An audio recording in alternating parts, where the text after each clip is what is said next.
Welcome everyone to the Municipality of Thames Centre Regular Council meeting, Monday, October 25th, 2021 at 5 p.m. Apologies, we did have a problem with my microphone. I'm going to call this meeting to order. Are there any additions to the agenda? There are no additions. Do we have any disclosure of pecuniary interest? Councillor Hunter? Thank you, Your Worship. I declare a declaration of a pecuniary interest with respect to item agenda number 7.3. The title is Consent Applications B 18, 19, and 20/21 and Zoning Bylaw Amendment -20/21 dated October 25th, 2021, and I am a shareholder of 106.0059 Ontario Limited. Okay, thank you. Any other disclosure of pecuniary interest? No, seeing none. Any announcements that we should be made aware of? No. All right, so then I'm going to go right into our presentations and delegations. And tonight we have St. Mary's Healthcare Foundation, a request for funding, St. Mary's Hospital Renewal Project, Ken McCutcheon, John Scheidel, and Deborah Wiseman. Welcome, everyone, and thanks for joining us tonight. And I'm going to hand it over to you. Thank you, Your Worship. I'd like to extend a sincere thank you to Your Worship, Alison Warwick, and the honorable council members for allowing us to present to you tonight on what plans are being made to upgrade the St. Mary's Hospital. This project was initiated about 6 years ago when another project was initiated to add on to the medical center at the back of the hospital. At that time, we looked at upgrading the hospital patient rooms, and to be quite honest, the proposal at that time was to be more of a cosmetic improvement as opposed to a functional improvement. The original project in the medical center was completed, and then we turned our attention to this project. But with the onset of COVID-19, I became quite aware that this hospital was not set up to deal with infectious diseases. So both the hospital foundation and the HPHA, which are the administrative arm of the hospital, had made the decision that if work was going to be done, we needed to move towards being more compliant with the Canadian standards for infectious disease in healthcare facilities, which we've done. But obviously with that came a much greater price tag. So originally the proposal was we were looking at about $1.25 million to do the original upgrade. Since we've implemented a number of things such as the sanitary sinks in all rooms for staff, the upgrade of all washrooms, the construction of a zero pressure isolation room, and numerous other things that weren't included in the original proposal, the new price tag came up to a little over $6 million. We've proceeded on those bases because we felt that this was the right thing to be doing at this time. So what it's mean is we're back to raising funds to do this. We've taken a look at the past with participation with municipalities for this hospital, and the municipalities have been quite generous right from the time of construction to the latest that we've done. We've looked at our finances within the foundation. We have set aside $2 million to this point for this project. we've decided that we would do another capital campaign to raise another $3 million, which would bring the foundation's contribution up to $5 million. The balance would be made up by the HPHA through their various sources. We looked at a 20% contribution from user municipalities to help with our campaign. The numbers, I think, have been circulated to council with the package, but I'll just briefly go over them with you. We're using the last 2 years of data for usage within the hospital. That data from the HPHA was indicating that a total of a little over 25,000 usages in that hospital were registered, of which 1,440 of those uses came from Thames Center residents. Seems like a very high number, but these numbers do include not only usages within the patient rooms, but they include emerge department, physio, speech therapy, minor surgery. So there is quite a services provided within that hospital on top of the patient rooms. In light of time, I think I've given you the factual details of this, but I would like to ask Dr. John Sheetal to give a perspective on the importance of this upgrade from a healthcare provider's point of view. So John, I'm going to ask you to jump in here. Great. Thanks, Ken. And thanks for having me on. As another fellow resident of Thames Center and been here for over 14 years and been in St. Mary's for over 14 years, I can basically, I can attest to the use of our hospital from the residents, of, particularly the North Thames Center.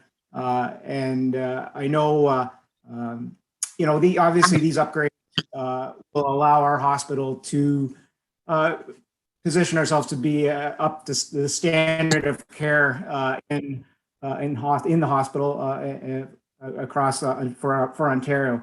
And there's no doubt that these upgrades will allow us to be a lot safer as physicians, as nurses, as staff working in the hospital. Will be definitely our safety will be enhanced, as well as the patient's safety will be enhanced as well too.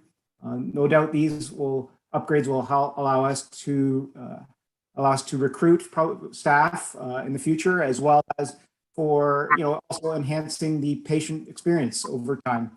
And no doubt these are much needed upgrades, and obviously in the context of COVID-19 currently.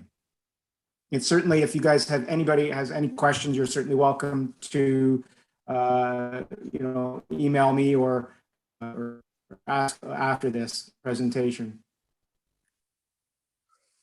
Yeah, Your Worship, Alison Warwick, if we have any more time, I would ask Deborah Wiseman, who is a representative of the HPHA, to comment on this project as well.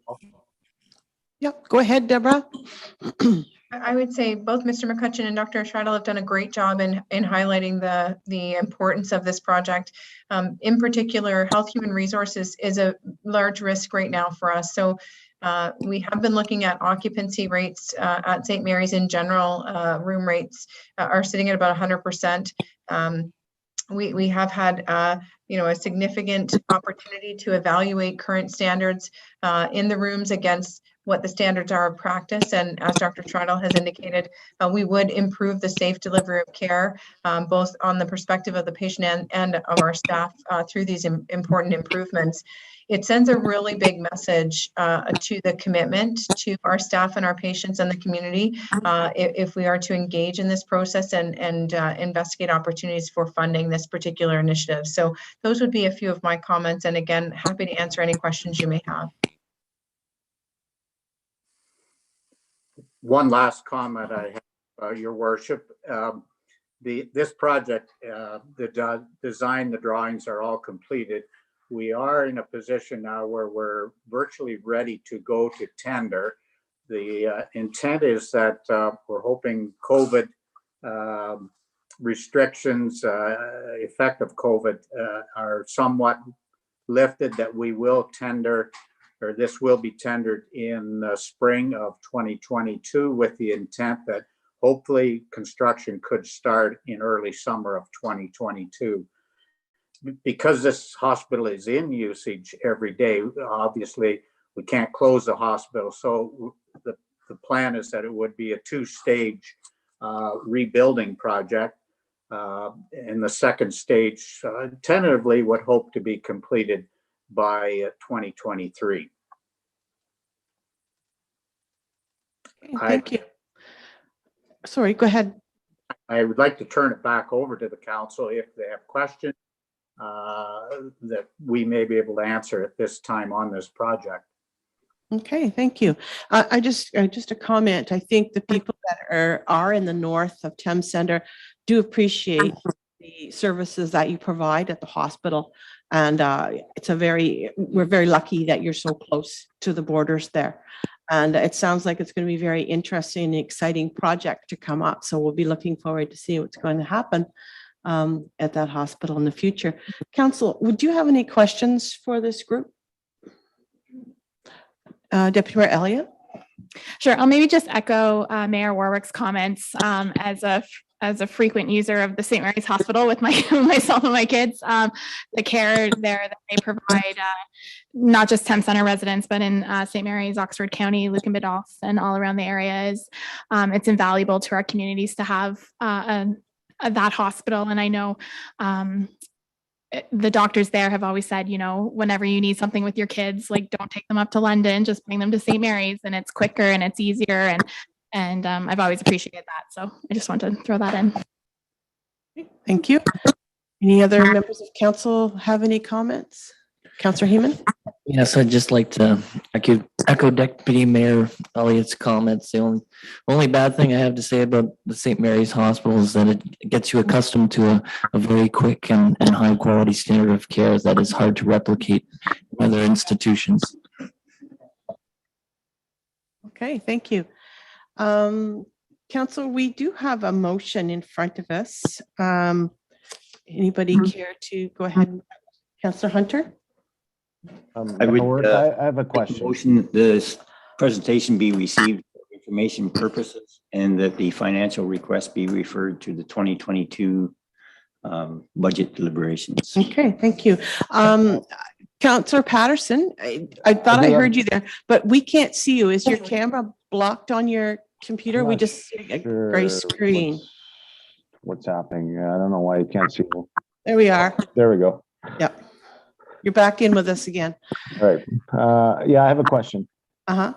Or trying to understand this. My understanding is through the Canadian medical model is that the federal government pays for the hospitals, and well, in our case, the province delivers that service.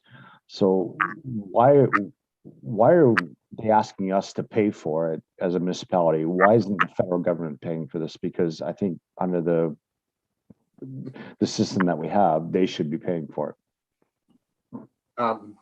If I could respond through your worship. Mm-hmm. Go ahead, Ken. Yes, you're quite correct, Council Patterson, in your observation. The reality of the situation of healthcare in Ontario is that there's very little funds left out of the budget for capital improvements. The lion's share of the budget is spent on wages and salaries and services. So what it boils down to is if hospitals, and I'm going to use the term rural hospitals, want to try to maintain a level of care that we've grown to expect and appreciate, the reality is there isn't money coming from the federal government or provincial government to meet those requirements. So the option is do we accept mediocrity, or do we as a community dig our heels in and provide something that is available, but with our financial support? And that's what the foundation in St. Mary's has chosen to do. But I would like to open this up to Deborah Wiseman, and she could probably comment and answer your question a little bit better than I can. If that's okay, Your Worship. Let's go ahead, Deborah. Yeah, thank you, Councillor Patterson. I would echo what Ken has indicated in that there is very little funds available through the system for infrastructure changes and capital related projects. We do take every opportunity to maximize on any applications for funds on an annual basis.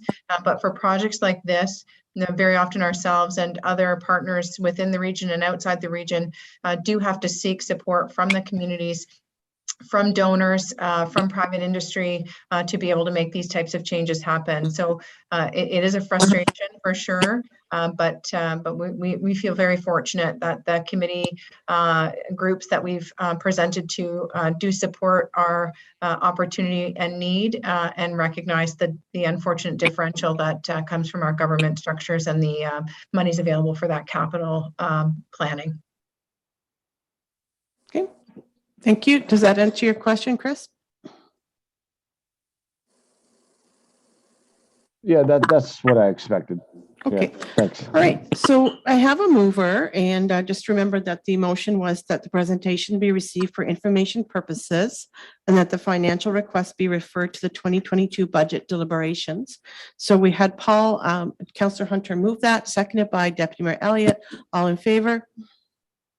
Okay. Against? Okay, thank you. And thank you for joining us tonight. And hopefully the weather's a little bit better there in St. Mary's than it is down here right now. Thank you, and thank you, Council. Thank you. Thank you. Okay, now we're entering our committee of adjustment. So I'm looking for a motion that the regular meeting be adjourned in order to convene as a committee of adjustment under the Planning Act. Mover, Councillor Patterson, seconded by Deputy Mayor Elliott. All in favor?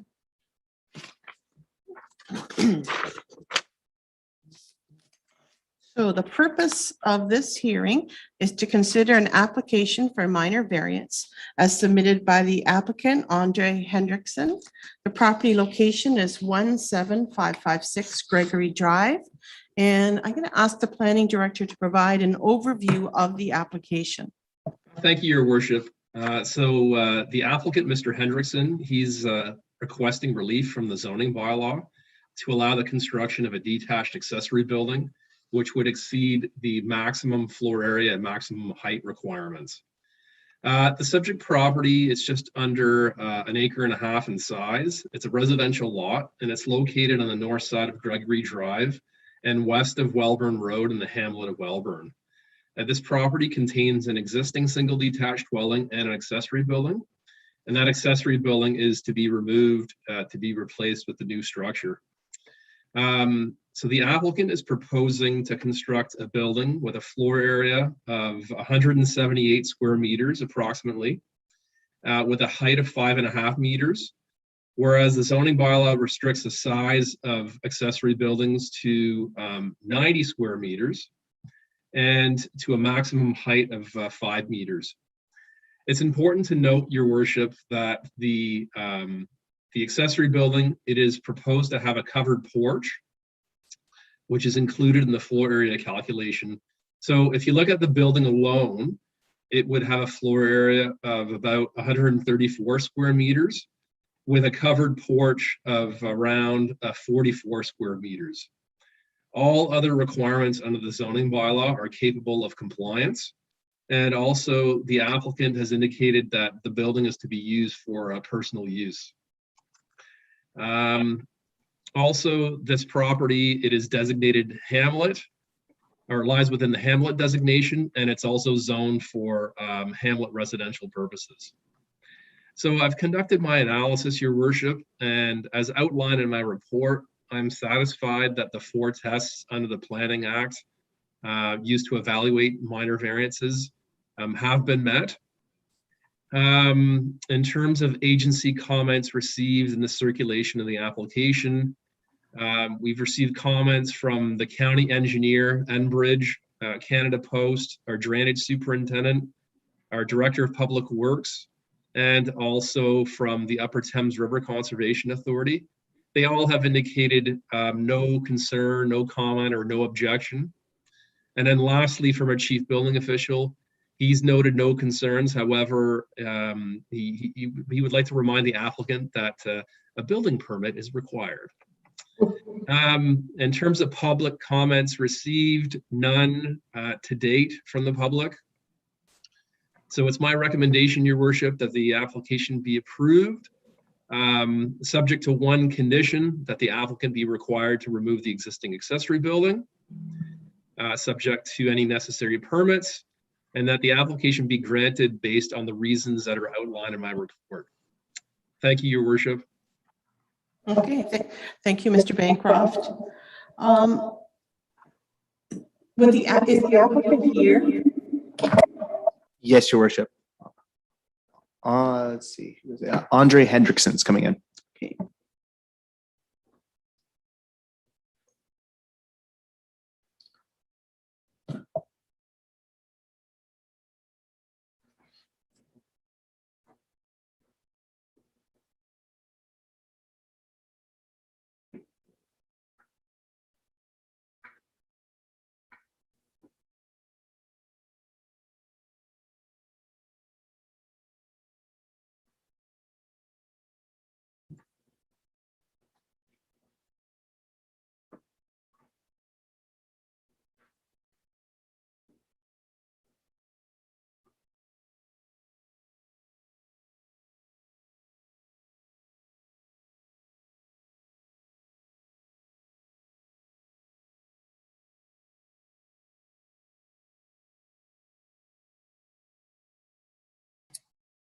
Hello? Can you hear me?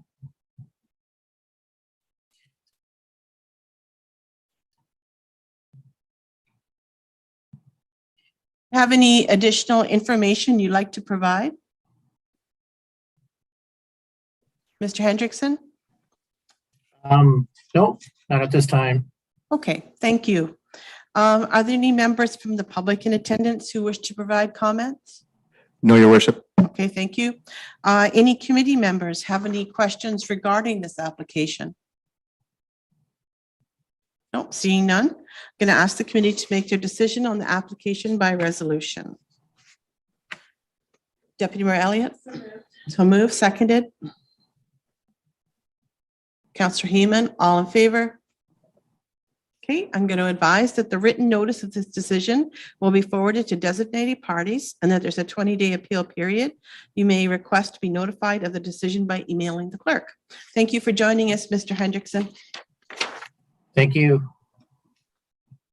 All right, so now we have a public hearing for minor variance application A19/21. The applicant being 1855619 Ontario Incorporated, care of Paul Tilson. The agent is Barbara Rosser. The property location is 23784 Cherry Hill Road. And I'm going to ask the planning director to provide an overview of the application. Thank you, Your Worship. So with this application, the applicant is seeking relief from the zoning bylaw as it relates to the municipal setback requirements to facilitate the construction of a livestock barn. The subject property is just under 13 acres in size. It's an undersized farm located on the east side of Cherry Hill Road, north of Gregory Drive, adjacent to the CN Railway. These lands are designated and zoned for agricultural purposes.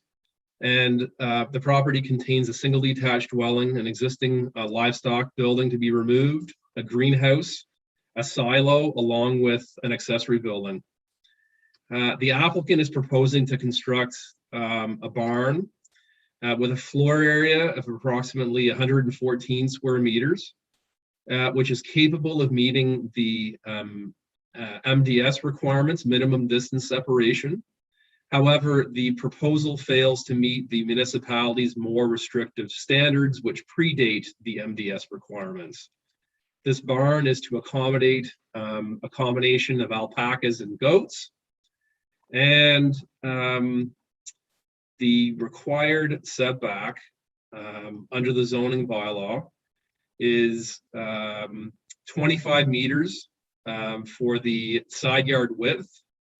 And the applicant is proposing to erect the barn 11.5 meters from the side yard, which would be in this case the southerly lot line. The neighboring dwelling located at 23834 Cherry Hill Road requires a separation distance for the proposed barn. It needs to be placed at least 300 meters away.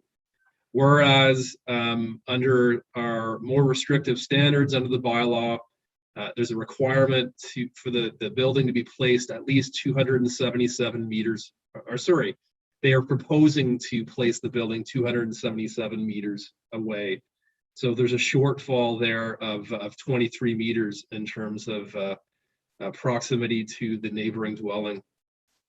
I've conducted my analysis, Your Worship, and I'm satisfied that the 4 tests under the Planning Act used to evaluate variances have been met based on the justification outlined in my report. In terms of comments received during the circulation of the application, from the county engineer, Canada Post, Enbridge, our drainage superintendent, along with our director of public works, and lastly, the Upper Thames River Conservation Authority. They have no comment or no concerns or no objection.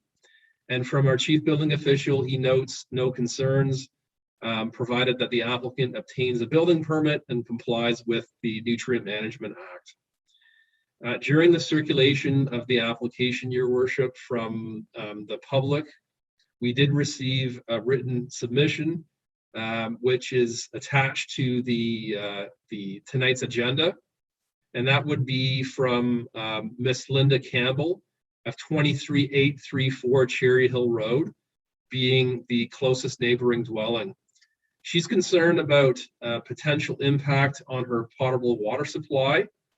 So I advised to her that considering this proposal meets the MDS requirements at least 3 times over, that it is highly unlikely that her water supply would be adversely impacted by this proposal. So it's my recommendation, Your Worship, that the application be approved, subject to the reasons outlined in my report. Thank you. Thank you. Do we have the applicant or agent here to provide any additional information? Yes, Your Worship. We have Barbara Rosser and Paul Tilson. Okay. Good evening. Good evening, Your Worship. I'm Barbara Rosser, planning consultant and authorized agent for the owner and the applicant in this case for this minor variance application. We have read and agree with the planner's report. I also am of the opinion that the application meets the 4 tests of the Planning Act. And I would just emphasize again that this is a very small operation livestock wise. 5 alpaca and 2 goats are the numbers of livestock that are involved. And as a result, the MDS setback was very small at 84 meters. So the new barn would be, as Mr. Bancroft said, 3 times what would be required under the MDS formula. And in terms of the side yard setback, again, this is a property with an irregular configuration, and the buildings are already situated fairly far to the south. And so requiring a larger setback that exceeds, in fact, the MDS setback would be disruptive to the pattern of cultivation on the property. We've already confirmed with the CBO through prior consultation that there would be no nutrient management requirements. So I don't think that that will be an issue with the building permit. And the other thing is, as Mr. Bancroft has noted, there is an existing animal barn that is in fact closer to the nearest neighbor than the new barn would be. And that barn is to be removed and replaced at a greater setback by the new barn. All right, thank you. Did Mr. Tilson making any remarks, or is it you, Ms. Rosser, that's doing that for him? I'm speaking for Mr. Tilson unless there are questions that are specific questions that he could answer. Okay, thank you. Are there members from the public in attendance who wish to provide comments? No, Your Worship. Okay, any committee members have any questions regarding the application? Seeing none, I'm going to ask the committee to make their decision on the application by resolution. Okay, Deputy Mayor Elliott. So moved. Okay, second. Councillor Heeman, all in favor? Okay. Well, it sounds like the llamas and goats are going to have a lovely new home. So now I'm going to just advise that there's a written notice of the decision that will be forwarded to designated parties. And there's a 20-day appeal period. You may request to be notified of the decision by emailing the clerk. So now I'm going to ask for a resolution to adjourn in order to reconvene as a public meeting under the Planning Act. Thank you, Barbara. Thanks for joining us. Councillor Hunter, so moved, seconded. Deputy Mayor Elliott, all in favor? Okay.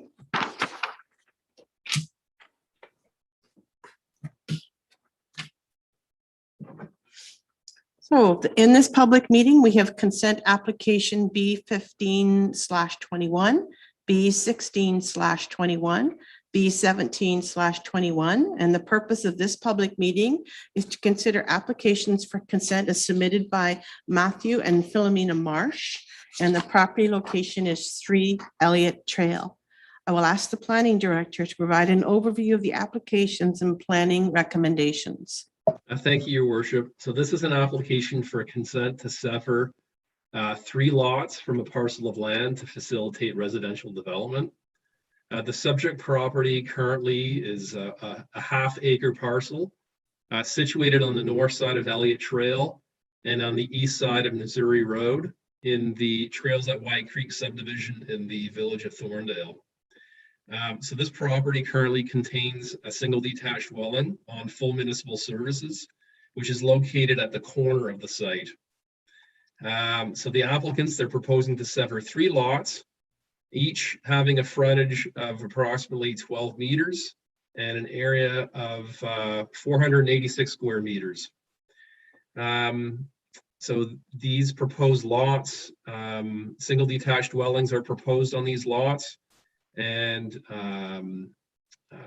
there would be the need to connect these lots to full municipal services. Full municipal services are available in the area, but these proposed lots are not serviced. The retained lands would be the corner property, which contains the existing single detached dwelling. It would have a frontage of 16.7 meters and an area of about 676 square meters. The subject property as a whole, it is designated residential and also zoned for residential purposes. And council may recall that this proposal was originally heard under applications for consent B10, B11, and B12, 17. Which was conditionally granted back in the summer of 2020. That approval has since lapsed since conditions of consent were not satisfied within a year. And this current proposal is simply a reapplication of the original consents. I've conducted my analysis, Your Worship, and the provincial policy statement, the county official plan, and the Thames Center official plan. They all encourage this form of residential intensification, this form of development in settlement areas on full municipal services, provided that the development is compatible with the surrounding area and it represents an orderly and efficient use of land and infrastructure. So certainly this proposal would be consistent with that policy direction.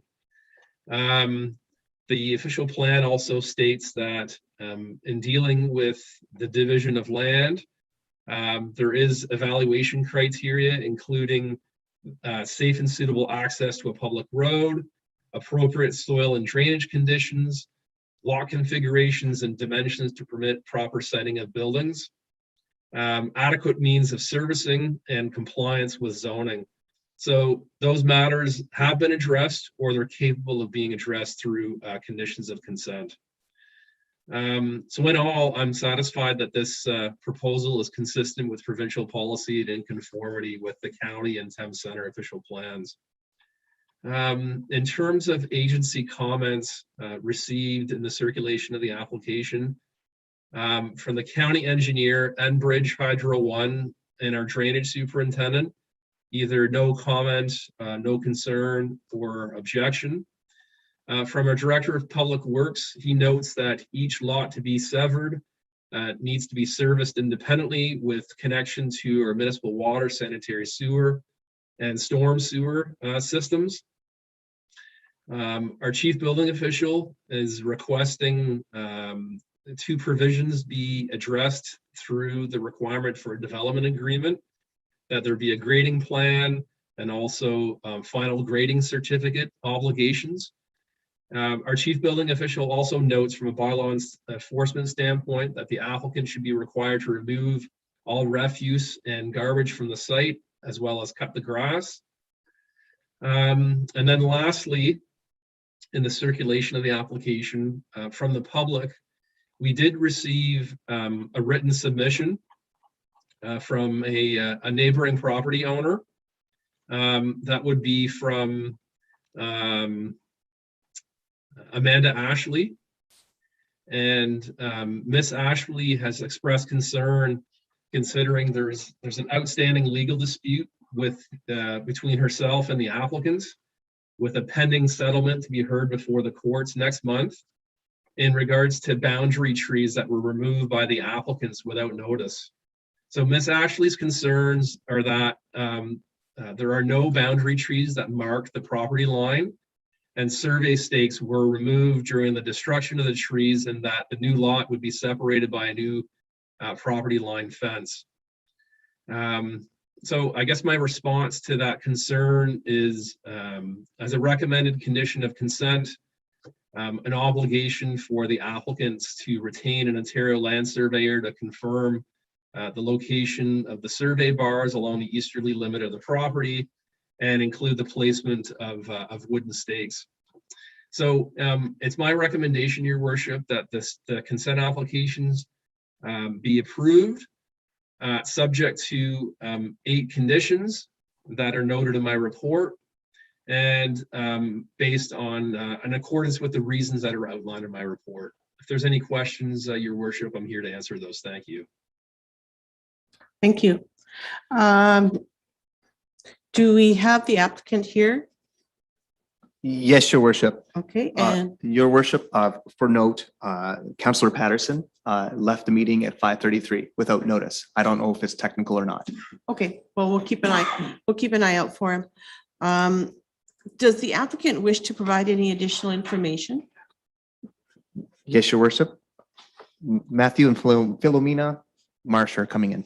Thank you.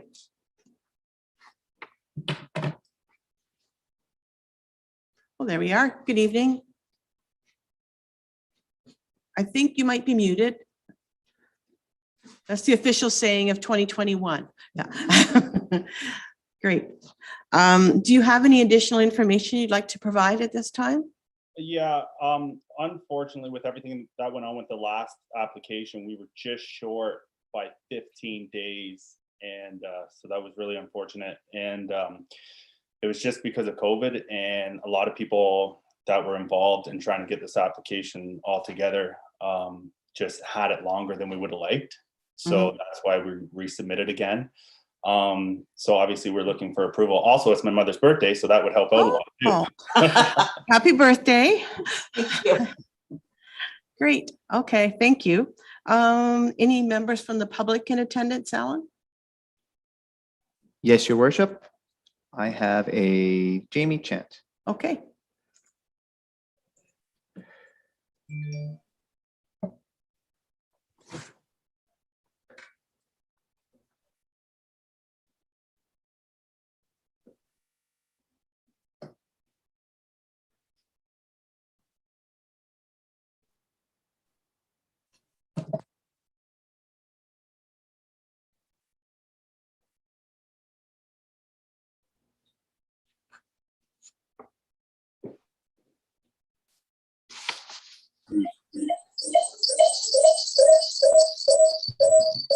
Hi, sorry. I think I've been asked to speak on the wrong one, or I registered for the wrong one.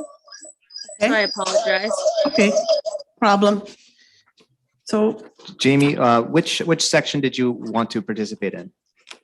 This one was for the 21875 Missouri Road. Was the Thank you very one that I meant to participate for. okay, so then we'll be seeing you later. Okay, And thank I'm you. just going to go ahead and continue on. And so I guess that means no members in public attendance, Alan? Your worship, we have Jeff Chant. Okay. I think he's the wrong, I think he'd be the wrong person to, I mean, the right person in the wrong spot. You registered for both. Oh, okay, all right. We'll wait till he comes on and we'll find out what he has to say. All these people showing up for your birthday, I think.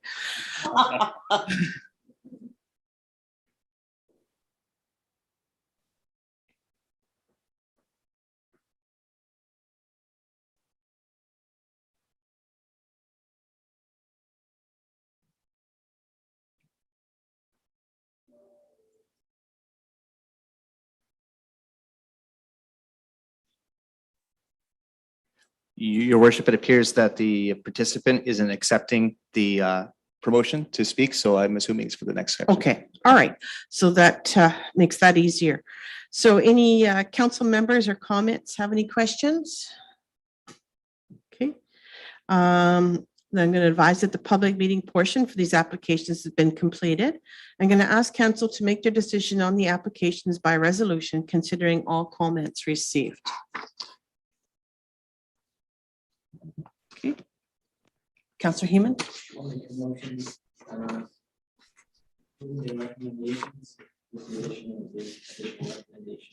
The 8. Okay, so the 8 recommendations provided. So that's a mover, seconder. Okay, Councillor Hunter, all in favor? All right. So written notice of the decision will be forwarded to designated parties, and there's a 20-day appeal period. You may request to be notified of the decision by emailing the clerk. All right, thank you. Nice seeing you. Have a good night, everybody. Thank you.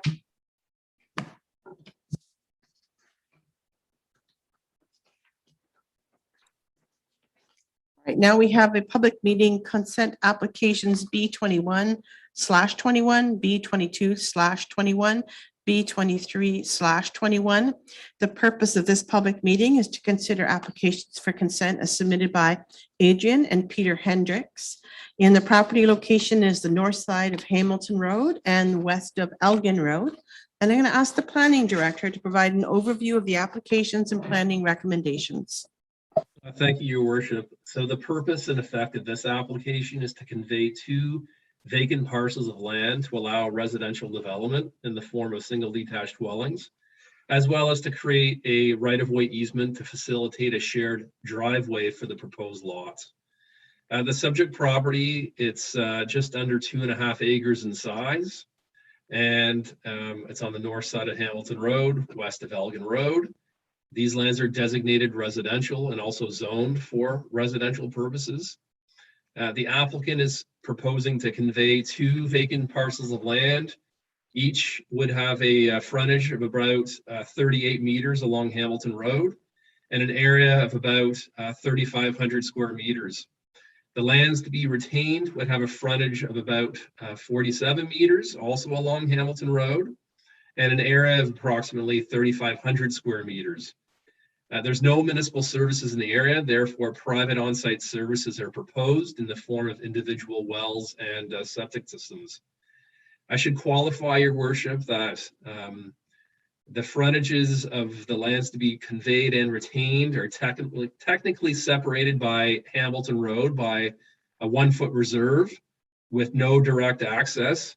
The only available access for the subject lands is a shared laneway, which provides access to the dwelling known municipally as 5042 Hamilton Road, being the applicant's residence. So in terms of the shared driveway, the proposed consent for a right-of-way easement It would tie into the existing shared laneway, and it would have a width, the easement would have a width of approximately 8.7 meters and a depth of approximately 76 meters along Hamilton Road. I've connected my analysis, Your Worship, and there certainly is policy direction offered by the provincial policy statement, the county official plan, the Thames Center official plan, in encouraging intensification in settlement areas, provided that the development is compatible with the surrounding area. Also, the official plan also provides criteria in which the division of land by consent is suitable. And that would include safe and reliable access to a public road, appropriate soil and drainage conditions, lot configurations and dimensions to permit proper sizing of siting of buildings, adequate means of private servicing in this case, and compliance with zoning. So those matters have been addressed, or they're capable of being addressed through conditions of consent. In dealing with the proposed easement, there's also policy direction offered by the provincial policy statement and the county official plan, allowing such consents for legal or technical reasons.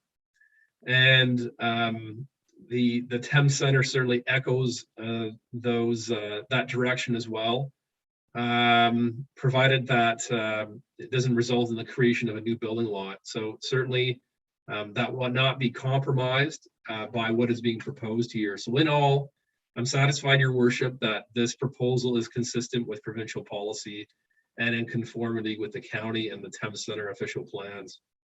In terms of agency comments received, from the county engineer, Canada Post, Enbridge, Hydro One, our drainage superintendent, and our director of public works, they either have no concerns or no comment. From our chief building official, he has requested that some provisions be included within the development agreement requirement that is recommended.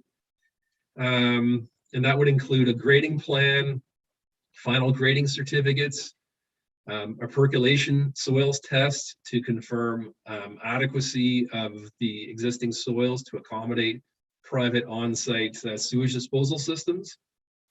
And also that the shared access to each lot be at least 6 meters wide, with signage indicating no parking being a fire route to avoid the blocking of neighboring entrances. In terms of public comments, I have received no responses from the public, Your Worship. So it is my recommendation that the applications for consent B21 and B22/21 to convey 2 vacant parcels of land, that those consents be approved subject to the 9 conditions noted in my report for the reasons outlined in my report. And also that the consent B23/21 to facilitate the creation of that right-of-way easement, that be approved subject to the 3 conditions based on the reasons outlined in my report. I'm here to answer any questions, Your Worship. Thank you. Okay, thank you. Right, any questions at this time? Okay, then I'm going to ask if the applicant is here, Alan, or not. Your Worship, Morgan and Peter Hendricks. Okay, thank you.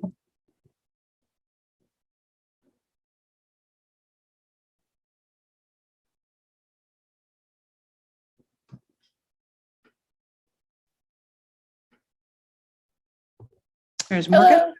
Hello, how are you? Good, how are you? Good. Morgan, did you have any additional information you wanted to provide? No, not really. I do believe it's a higher density residential development if we can split up the 2.5 acres into 3 lots. But I do agree with everything that Mark has said in his analysis. Okay, and welcome, Peter. Was there anything you wish to add, or has Morgan covered it all? She's covered it. Thank you. Great, thank you. Any members of the public in attendance? No, Your Worship. Okay, council, any questions or comments? Councillor Patterson? Yeah, I just have concern about the property to the west of that, and I just want to make sure that there's no impact to Campbell and the Scout grounds, and will this property development have any effect on that? No. We don't think so. Okay. Not All right. at all. Okay. All right. And any other questions or comments? Okay, then I'm going to advise that the public meeting portion for these applications has been completed. I'm going to ask council to make their decision on the applications by resolution, considering all comments received. So council, there are two recommendations. B21 and B2121 and B2221 are together. So we have to do that as a separate resolution. Councillor Hunter, seconded by Councillor Patterson. All in favor? Okay, and then next we have B2321 and the recommendations are attached and looking for a mover for that. Councillor Patterson, So seconded moved. by Yep. Deputy Mayor Elliott. All in favor? Okay. So I'm going to advise that there's a written notice of the decisions will be forwarded to designated parties, and there's a 20-day appeal period. You may request to be notified of the decision by emailing the clerk. All right. Well, thank you for coming out tonight, Morgan and Peter. Thank you. And good luck in the future. Thank you. Thank you. You too.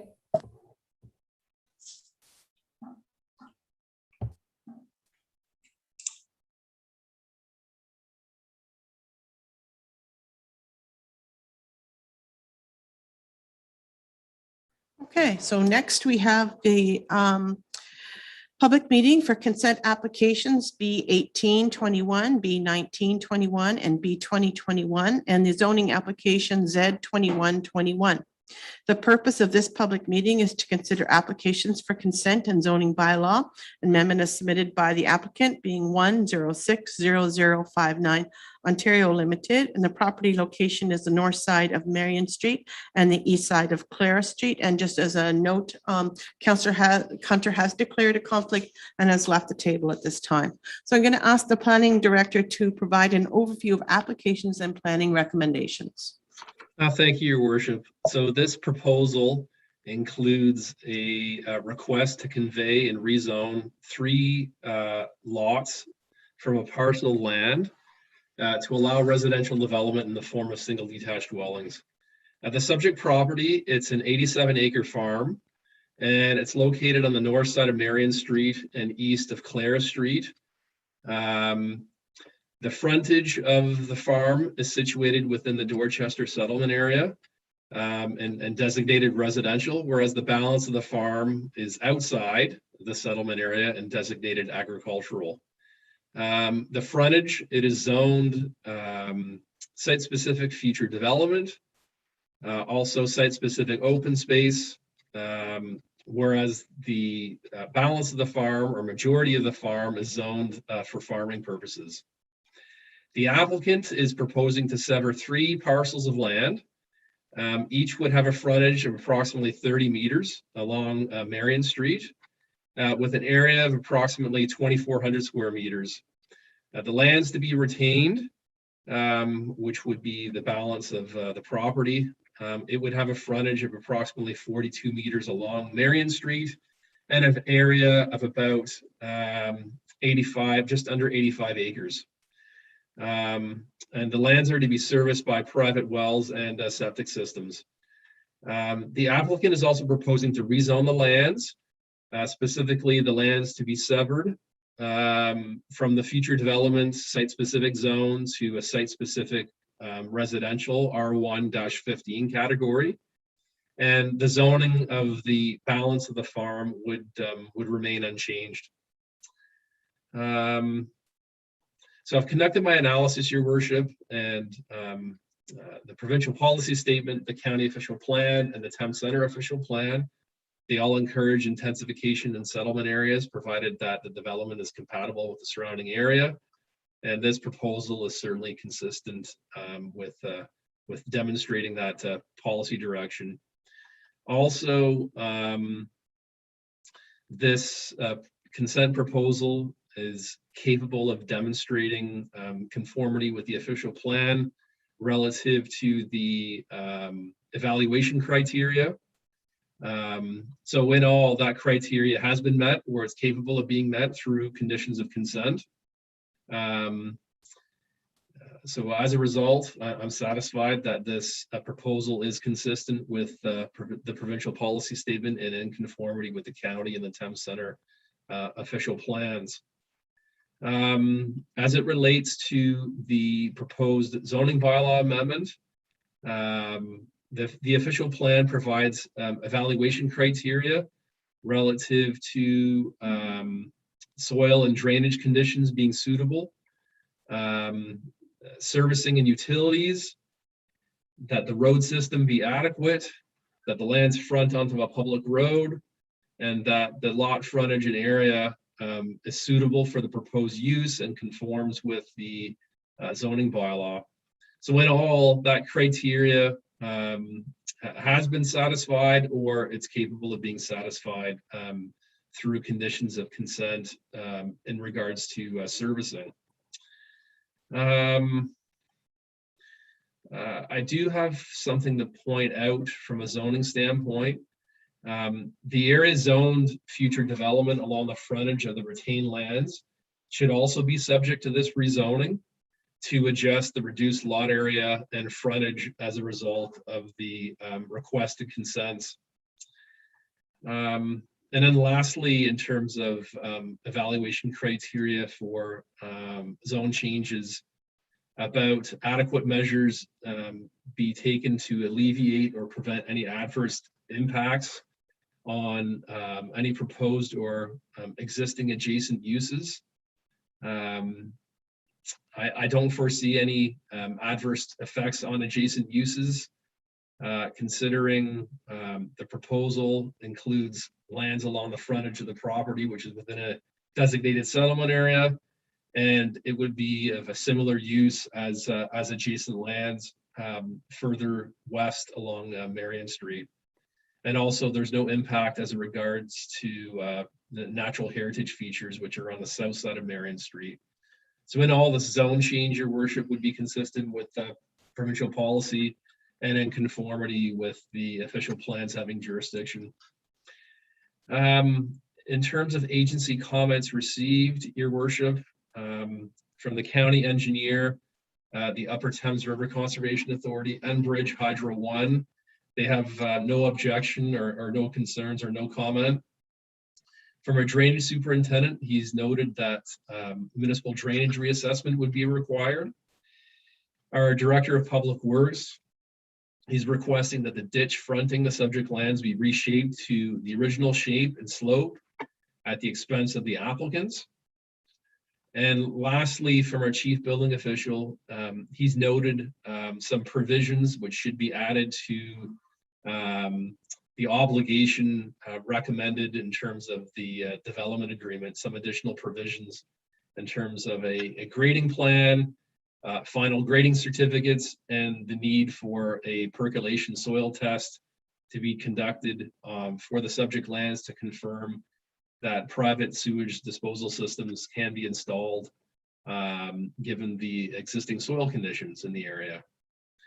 In terms of public comments, your worship, I have not received any responses from the public to date. So it's my recommendation that the applications for consent be approved, subject to the 11 conditions that are noted in my report, also based on the reasons outlined in my report. And then in dealing with the request for rezoning, that the application be approved and that in principle, and that I be directed to prepare the necessary amendment for council's consideration at the next regular meeting, once a deposited reference plan has been provided, which legally describes the lands affected. And also that no further notice be required under the Planning Act based on the technical amendment to the rezoning that is being requested as discovered through the evaluation of the application, the need for revised area and frontage for the reduced zoning envelope related to the site-specific future development zone. That is my submission for you this evening, Your Worship. Thank you. Thank you, Mr. Bancroft. Alan, are there any applicants providing any additional information tonight? Yes, Your Worship. Barb Hunter's coming in. Okay, thank you.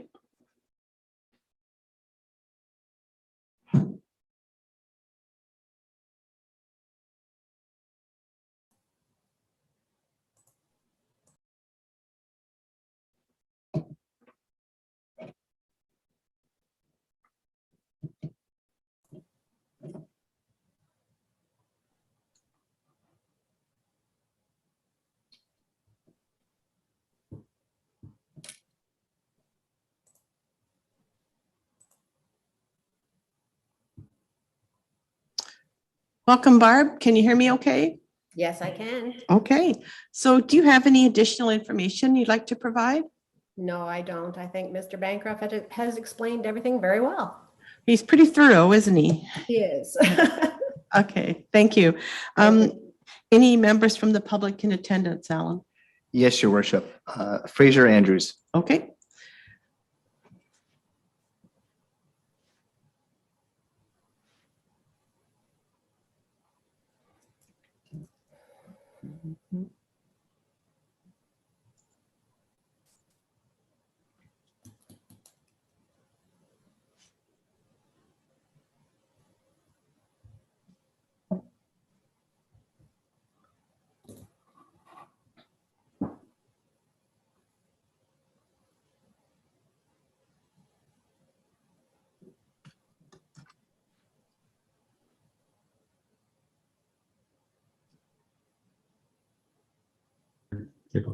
Hello, can you hear me now? I can hear you now, Mr. Andrews. How are you tonight? Oh, sorry, I had some technical difficulties joining the group. I don't have any comments now. I've been talking to members of the administration, Travis, and I'm confident that they've explained as best they can. I had some issues and they've forwarded me the stormwater management plan. And that was all I was inquiring about. Thank you. Okay, thank you. Any council member have any comments or questions? Councillor Patterson? Yes, Mayor Work. The planner said about doing private wells with this. Why wouldn't we have water services to these 3 lots? I'm just asking. I'm just curious. Do we have water services on any of the lots? Your Worship, I can answer the question. Okay. So because of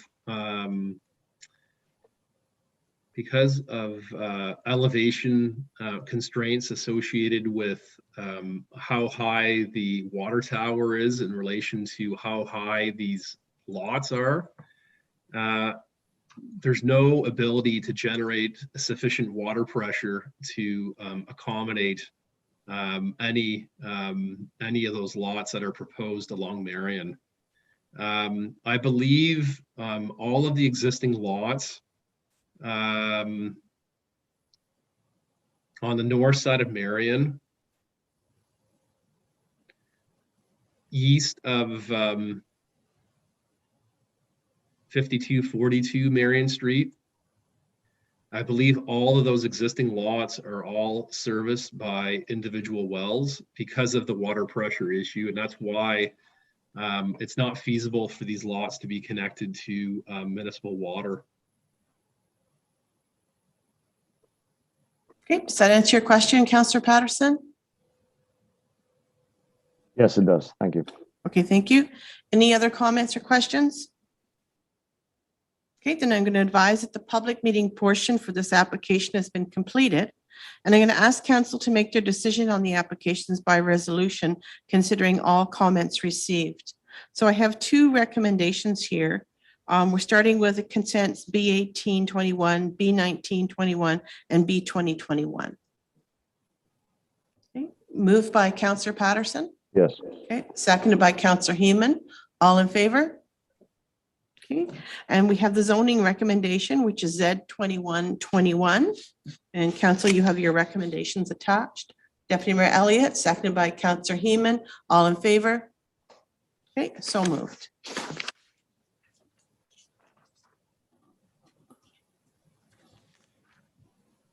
Thank you. Nice seeing you again, Mrs. Hunter. You as well.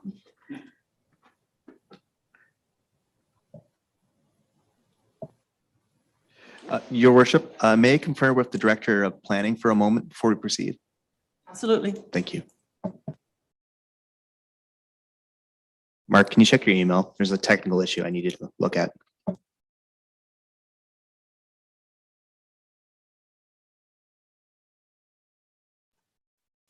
I've responded, Alan. Thank you. All right, so now we have the public meeting for the official plan amendment 0521 and zoning bylaw amendment Z 1821. The purpose of this public meeting is to consider an official plan amendment and zoning bylaw amendment as submitted by 5026367 Ontario Incorporated, which is the applicant, the agent being Stuart Finlater, and the property location 21875 Missouri Road. I'm going to ask the planning director to provide an overview of applications and planning recommendations. Thank you, Your Worship.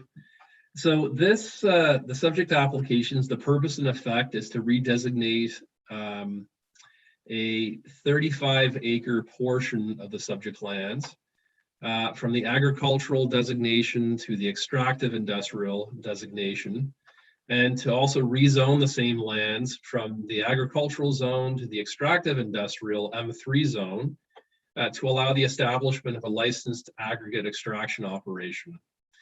The applicant is proposing to establish this type of operation subject to obtaining required licensing by the Ontario Ministry of Natural Resources and Forestry. Amendments to the official plan and zoning bylaw are required since the current designation and zoning does not allow the proposed use. The purpose of my report is to provide background information for council's consideration. A subsequent report will provide an evaluation of the proposal and a summary of any issues identified through the public and agency consultation process, including a recommendation for council's consideration at a future meeting. So as a whole, the subject lands, it is a 35.4 hectare farm, and it is situated on the west side of Missouri Road, which is County Road 27, and on the north side of Thorndale Road, which is County Road 28. The lands contain a single detached dwelling, along with a cluster of farm buildings, and the farm is currently used for the cultivation of field crops. The property also contains a woodlot situated in the northwest corner of the farm. And in terms of what is being proposed is, of course, aggregate extraction. And the area to receive the area where the aggregate extraction is proposed to take place would be along Thorndale Road, near the middle of the site. That's where the access would be, along the frontage of Thorndale Road. And in terms of the nature of the proposal itself, a request to allow for extraction of sand and gravel above the water table,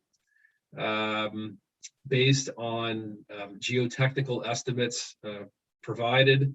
There is volume estimated in the range of 1 million tons, with the lifespan of the pit expected to be roughly 3 to 5 years, depending on market conditions, considering the proposed annual tonnage limit of 300,000 tons.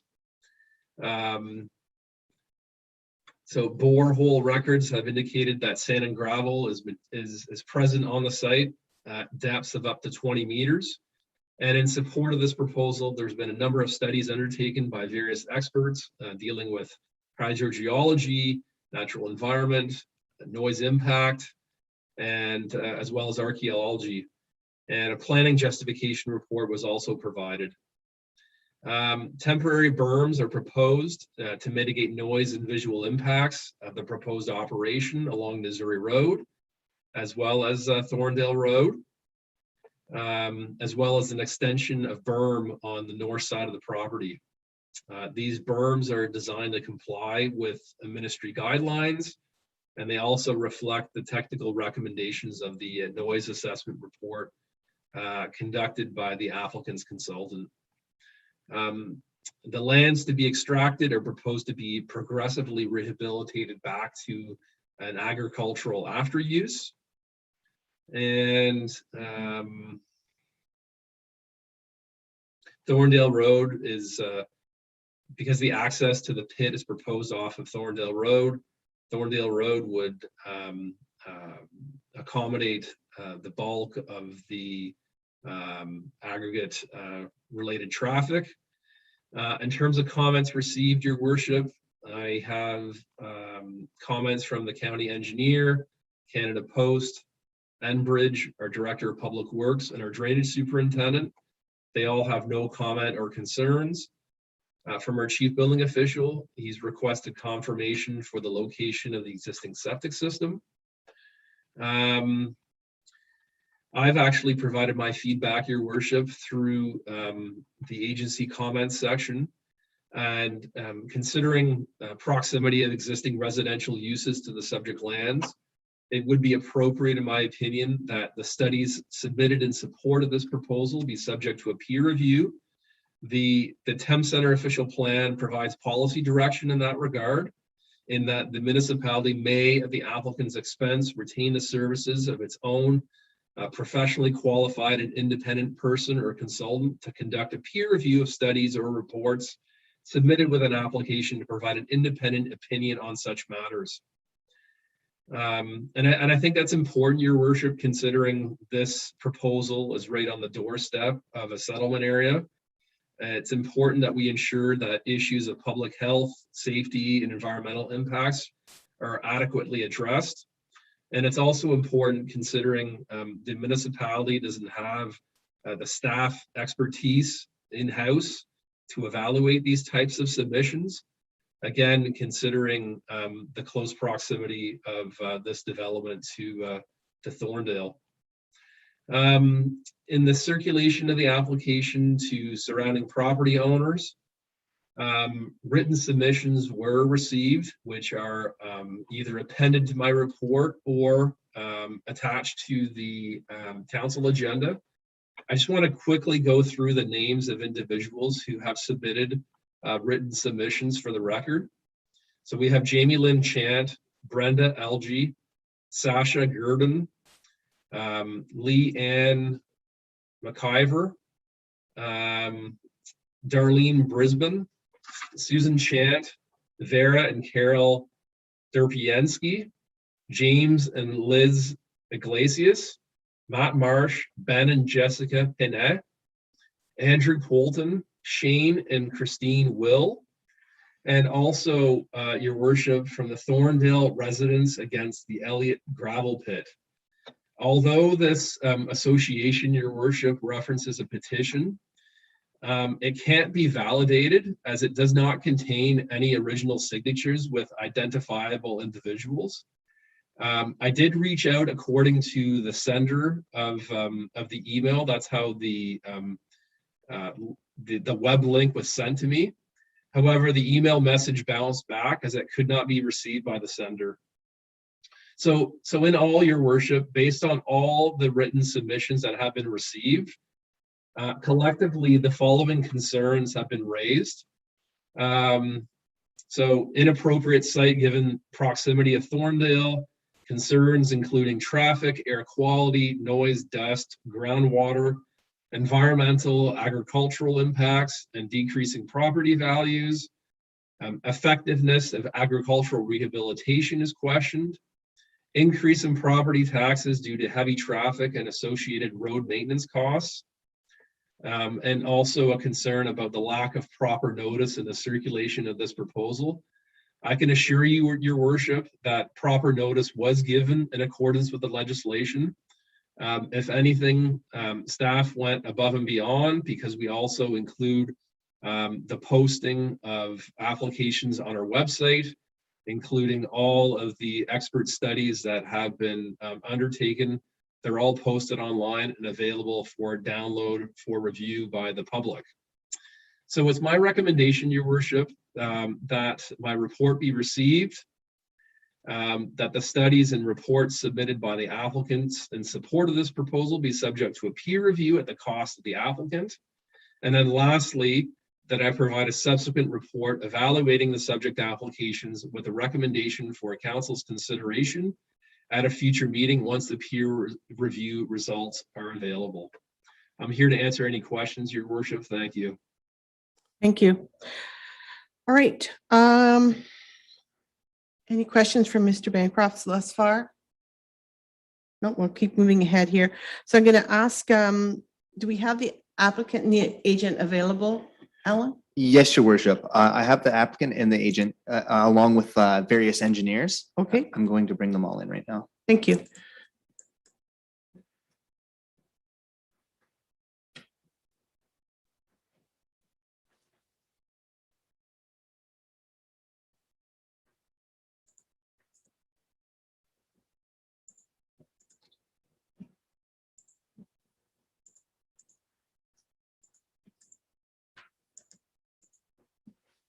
And while that's loading, it's going to be Stuart Finlander, Okay. Bridget Mills, Okay.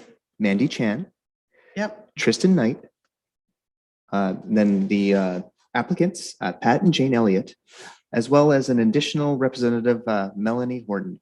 Okay. All right. So we've started to get someone. We can see Pat and Jane. Welcome. Thank you. Alan just got his hands full letting everybody else in all at the same time here. So just let him do his magic, because better him than me, I say.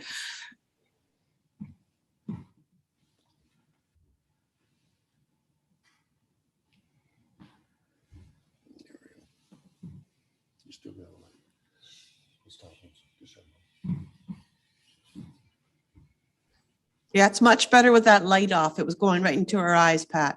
Here.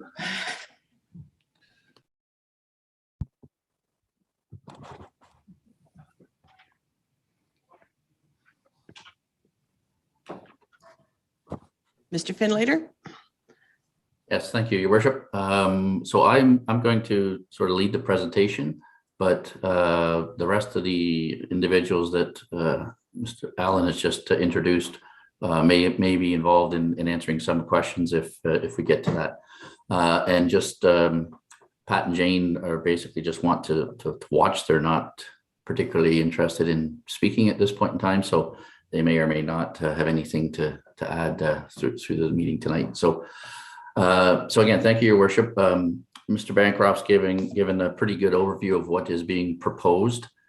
This is a two-pronged attack here when we're dealing with gravel pits. The pit license, as Mr. Bancroft noted, is granted by the province of Ontario through the Ministry of Natural Resources under the Aggregate Resources Act. And we have started that process was started back in the spring.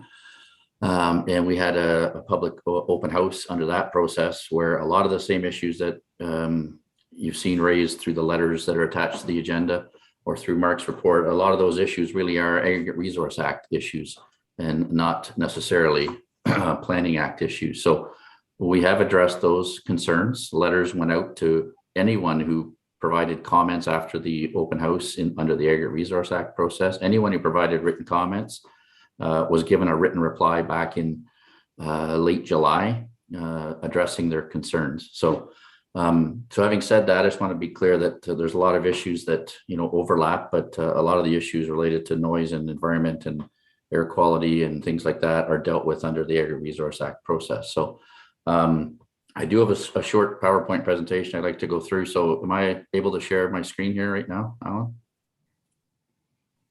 Just 1 second, Stuart. Okay, sorry.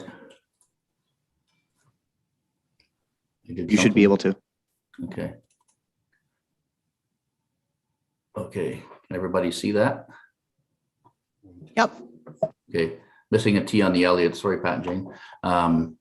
Anyways, we'll start the presentation. So what we've got tonight is an application, or we're asking council to consider two applications: the official plan amendment and a zoning amendment. And as Mark had pointed out earlier, this is the site we're talking about.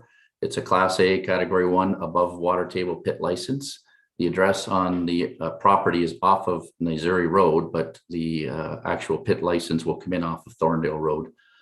Of that 14.2 hectares, there's an extraction area of about 12 hectares. So it's a small operation.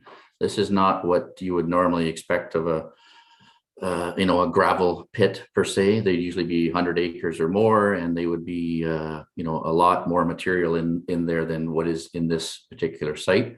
But the material that is in there is very high quality, and it's a product that's in demand. So that's the reason that the applications are being brought forward. As Mark had indicated, the proposed tonnage is about 300,000 tons a year maximum extraction. And the hours of operation, 7 a.m. to 7 p.m. weekdays and 7 a.m. to noon on Saturdays. No operations on Sundays or on statutory holidays. And that's in line with almost every other gravel pit in the area. Those are sort of standard hours of operation. And again, as I noted, the entrance will be off of Thorndale Road. I've had discussions with the county engineer, and you can see from Mr. Bancroft's report, he had no concerns with the entrance coming onto Thorndale Road. We just have to firm up an exact location that satisfies the county. As I said, the license is required from the Ministry of Natural Resources under the Aggregate Resources Act. And in order to get that license, there's a number of studies that have to be done, technical reports. And again, Mr. Bancroft outlined those, but we've done a hydrogeology report, a national environment report, a noise assessment report, and an archaeological study. The application has already been reviewed by those agencies, Ministry of Natural Resources, Ministry of Environment, OMAFRA, Conservation Authority. We've got some sign off from some of those agencies already, OMAFRA, for example. Others we're still waiting to hear back from, but we expect to hear back from them hopefully in a short time frame. We also consulted with the Indigenous communities. But what we're here tonight to talk about is the Planning Act approvals that are required. And that is, as I said, the official plan amendment and the zoning amendment. And that's what we're asking council to look at this evening. So I'm just quickly going to go through the planning analysis. I did submit a planning justification report with the official plan and zoning amendment application back in August. So that's a detailed report that Mr. Bancroft's got access to. So I'm just going to sort of summarize the issues from the provincial policy statement, the County Middlesex official plan, the Thames Center official plan, and the zoning bylaw, and why we have to go through what we're going through here. So the PPS provides direction to local councils on matters of provincial interest as they relate to land use planning matters. The PPS recognizes that mineral aggregate resources provide an important economic and social benefit for the province. The wise use of this resource over the long term is a key provincial interest. Section 2.5.2.1 of the PPS states, as much of the mineral aggregate resource as is realistically possible shall be made available as close to markets as possible. It also notes in section 2.5.4.1 that extraction of mineral aggregates in prime agricultural areas may be permitted as an interim land use, provided the site will be rehabilitated back to an agricultural operation. And that is exactly what's planned for this property, to be rehabilitated back to agriculture. So the provincial policy is given direction that aggregate lands and aggregate resource areas need to be protected and extracted as a prime provincial interest. The County Middlesex official plan basically, mimics that. In section 2.3, it notes the county shall ensure that as much aggregate resource as possible is made available to supply the need as close to markets as possible. And in section 2.2.3.2 of the county plan, it notes that areas of aggregate resource as identified in Schedule C of the plan shall be protected for extraction purposes. So the key point in both the provincial policy and the county policy is aggregate is to be protected so that it can be extracted. And as I said, I did provide a planning justification report to Mr. Bancroft, which went into much more detail on the compliance and the consistency with the PPS and the county plan. As far as the Thames Center official plan, the lands are currently designated agricultural, as Mr. Bancroft pointed out. but they are identified as an aggregate resource area of primary significance in Appendix 3 to the Thames Center official plan. And resource investigations have confirmed the presence of sand and gravel resources on the property. And the reason we're going through this is that the Thames Center official plan requires an amendment for any new or expanding aggregate operation. So that's why we're here tonight. And I just quickly want to go through some of the Thames Center policies as it relate to aggregate operations. So in general, the official plan sets out in general terms the future patterns of development for municipality of Thames Center. And in particular, the plan's purpose is to, and it lists about 16 or so purposes. And one of the main purposes of the plan under 1.5 subsection 15 is to provide for the protection and maintenance of the mineral aggregate resources industry, not only as a producer of sand and gravel and other products, but also as an important component of the municipality's economic base. Further on in the official plan for Thames Center, section 3.3 under non-renewable resources, it states the municipality recognizes the importance of non-renewable resources within its boundaries.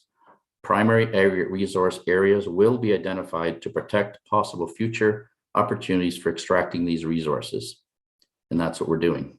All extraction operations must be planned to mitigate or prevent unreasonable land use conflict and ensures appropriate progressive rehabilitation. Again, with the studies that have been completed, we are certainly mitigating or preventing any unreasonable land use conflicts, and there will be progressive rehabilitation on this site. I met with the Elliots earlier today, and they indicated that what they plan to do on this site is to extract about 2 hectares or 5 acres at a time, and then progressively rehabilitate that area when they move on to the next 5-acre site. So it's a small property, it's a small operation. It'll be run efficiently and effectively, and it will ensure that we mitigate any adverse impacts that may be created. Under the goals of the Thames Center official plan, again, to protect existing and future licensed aggregate operations from activities or proposed land uses that would preclude or hinder their operation or possible expansion. So it's protecting what the resource that we've got in the ground. Once if you build over top of it, you can't get the resource out, and all of these policies are to protect it so that it can be extracted. Under 3.3.2 sub 3, it actually has the word encourage, to encourage extraction of mineral aggregate resources where this is feasible, recognizing these resources are needed as close to market as possible. So the Thames Center official plan is encouraging extraction of these resources, and for obvious reasons. It requires extraction sites to be operated in an orderly fashion so that extraction operations do not cause unacceptable adverse impacts on the agricultural land base, on the components of the green space system, or on existing areas of development. Again, the studies that have been completed on behalf of for the Elliots accomplish those things. We do not anticipate many major impacts on any abutting lands. That the mitigation measures are being put in place to prevent that. It also has a section that says to ensure that aggregate extraction sites are rehabilitated, to leave the sites amenable for uses that are compatible and consistent with surrounding land uses. The plan is to put this back to agriculture once it's extracted. I know some of the letters have said, well, the quality of the soil is not the same as it was before, and it's not as efficient to farm it. There's other studies that will indicate that that's not necessarily the case. So it's put back to agriculture. That's what the province says has to happen, and that's what will happen in this instance. Again, progressive rehabilitation is part of the policy in Thames Center, and that's exactly what's going to be happen on this particular site. So all in all, we believe that the application that's here before council tonight is consistent with the PPS and conforms with the both the county and the Thames Center official plan policy direction in relation to the establishment of new aggregate operations. As far as the zoning on the lands, as Mr. Bancroft had indicated, the lands are currently zoned agricultural and environmental protection. The environmental protection zone is the woodlot at the north end. There's no extraction being proposed for that area. The extraction is only going to be on the south half of the property, as indicated on the previous map that we put up there. And so the lands are proposed to be rezoned from agricultural to extractive industrial just on that 14 hectare site. And I've just indicated in the bottom part of the slide here, the other zonings of lands around this property. Again, this just shows the designation or the fact that on the appendixes of the official plans, this area is an area of prime aggregate resource, and it's been identified by the province as such. Again, just a quick look at the operations phasing. So berms will be erected as Mr. Bancroft indicated on the east side and the north side of the property. There'll be fencing installed to restrict access to the site. The proposed operation is going to go from east to west, and there'll be progressive rehabilitation as that moves along. 900,000 to 1 million tons of gravel are on the site. It is mostly a shallow deposit with the average depth of 3 meters, and Mr. Bancroft said some areas were 20 meters deep. Majority of the gravel is 3 meters or less below the ground level. And so the lifespan of this pit is expected to be 3 to 5 years. The far end at the west end is where the crusher will be, which will be in there for a week or two a year. It's not going to be there all the time, but it's as far away as possible. So this is the processing area on the site. Again, trying to keep it as far away as possible from the settlement area, from the houses in Thorndale. Haul route and truck traffic. Again, access is proposed to come out onto Thorndale Road, which is County Road 28. It is a designated as a haul road, truck haul route, designed to accommodate truck traffic. And it's anticipated during the operating season that there'll be an average of 4 trucks per hour coming in and entering and exiting from the site. So, you know, we're confident that that road is suitable. The county has not indicated anything different than that. They haven't asked for any traffic study. They haven't asked for any upgrades to that road. I'm sure when we get closer to that point, Mr. Trini at the county will have some requirements, and we'd be pleased to do whatever is necessary from the county's perspective. Again, there's been issues raised about water. This is an above water pit application. There's no extraction going to occur within 1.5 meters of the high water table. We had a hydrogeology study completed.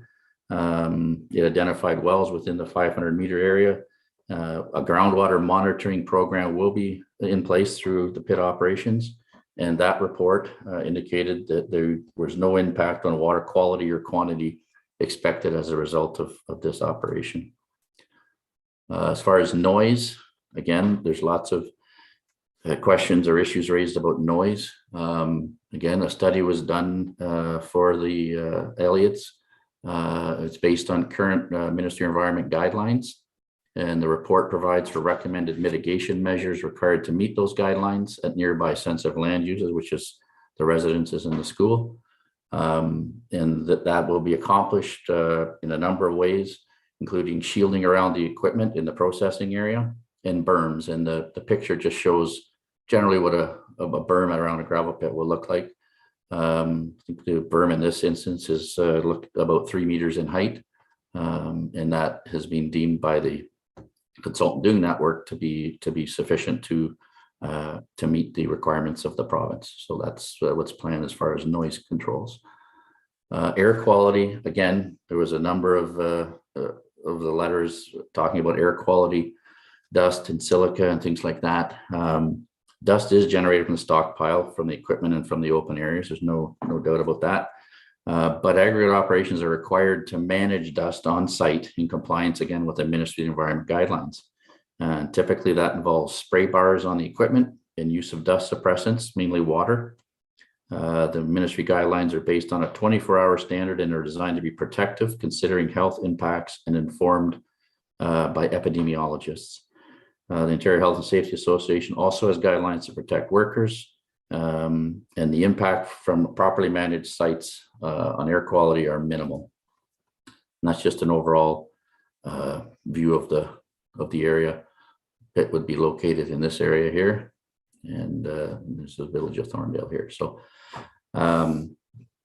so that's as far as sharing my screen. Al, I don't need to do that anymore. In conclusion, I just wanted to say that this is a relatively small aggregate operation compared to many others in this area. There's only 12 hectares to be extracted. The depth of the material is basically at about a 3-meter depth, so it's quite shallow. And with 300,000 tons allowed to be taken out each year, the lifespan is expected to be 3 to 5 years. So it's a very short lifespan. You know, I've been involved in municipal administration and planning for over 33 years, and there's pits still going that started before I got into this business. So this is not going to be the case in this particular property. There's just the amount of gravel is not that large, and it's expected to be done in 3 to 5 years and rehabilitated. There's no intention to import any other material. A lot of gravel pits will import other material to mix things. They'll have recycling operations and things like that. The concern there is that they can go on forever. The Elliots have no intentions of importing any other material onto this site. They're getting the gravel out, they're rehabbing as they go, and putting it back to agriculture once it's done. As I've noted through the presentation, a number of issues are raised at the ARA, the Aggregate Resource Act open house earlier this year, and it was like noise, air pollution, impact on the environment, groundwater source, impact on groundwater sources, crushing on site, how often would that take place, traffic that would be generated, hours of operation, rehabilitation, and de-evaluation of homes in the area.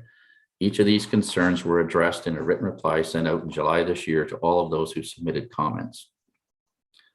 I'd like to just state that the Elliots have completed all the necessary studies required by the municipality and the MNR under the Aggregate Resources Act, and will make sure all the recommendations provided by those various provincial ministries and agencies are addressed as part of the licensing process. For this reason, I see no need for any peer review of the submitted studies. I'm not aware of any peer reviews being required for other aggregate operations in Thames Centre, and question the need for it to be done in this instance. There are gravel pits in this region that are located in the City of London, close to residences. There's gravel pits in Kamoka that are close to residences. There's gravel pits near Tempsford that are close to residences. And I don't think that it should be a requirement that this proposed pit have to be peer reviewed. The studies that we've submitted get peer reviewed effectively by the province, the Ministry of Environment, the Ministry of Natural Resources, OMAFRA, the Conservation Authority. They're reviewing all of these studies, and they're providing comments, and they're being incorporated into the site plans, into the Aggregate Resource Act side of things. So I don't think it's reasonable to ask the Elliots to pay to have studies reviewed that for the most part have been reviewed already.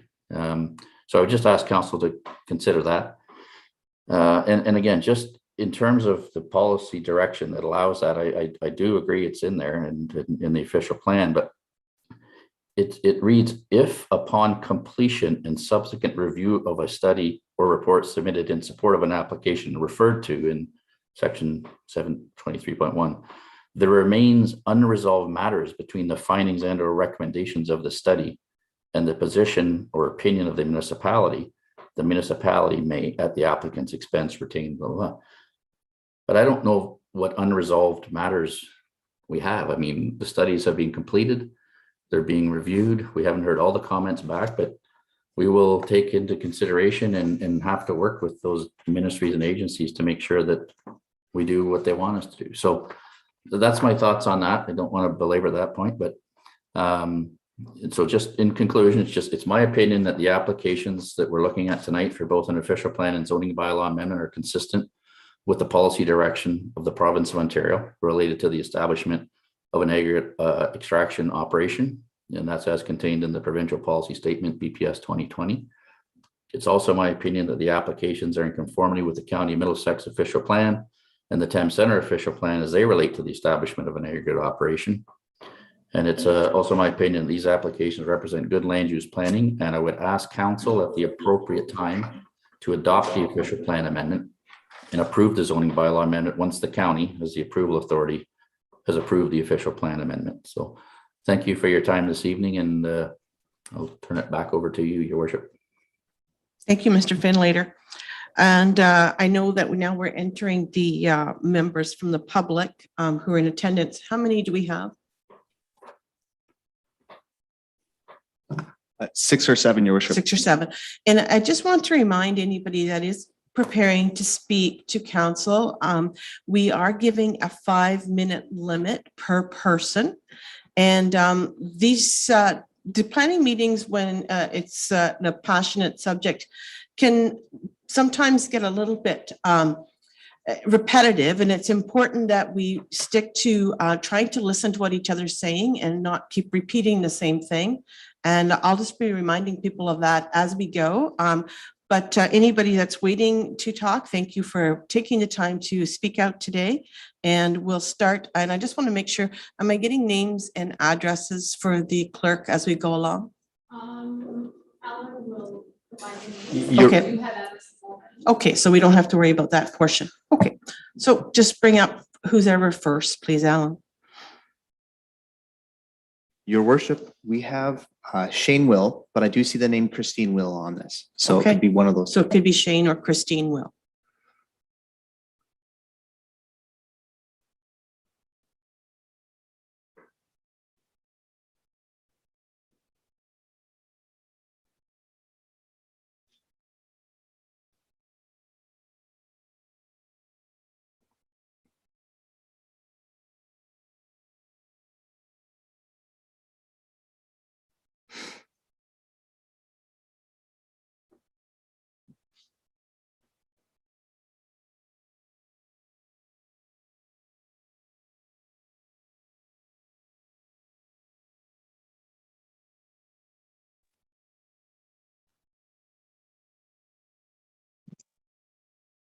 Hello?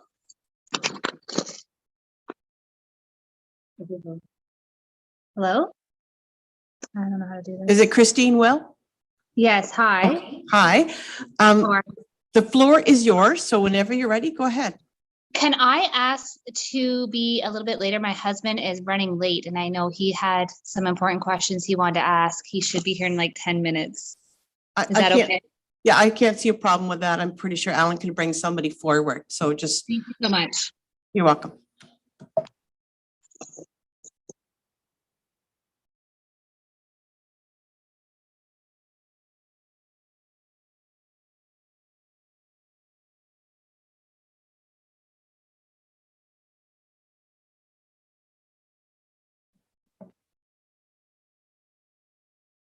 Your Worship, I have Jeff Chant. Okay, and that's Jeff Chant. Okay.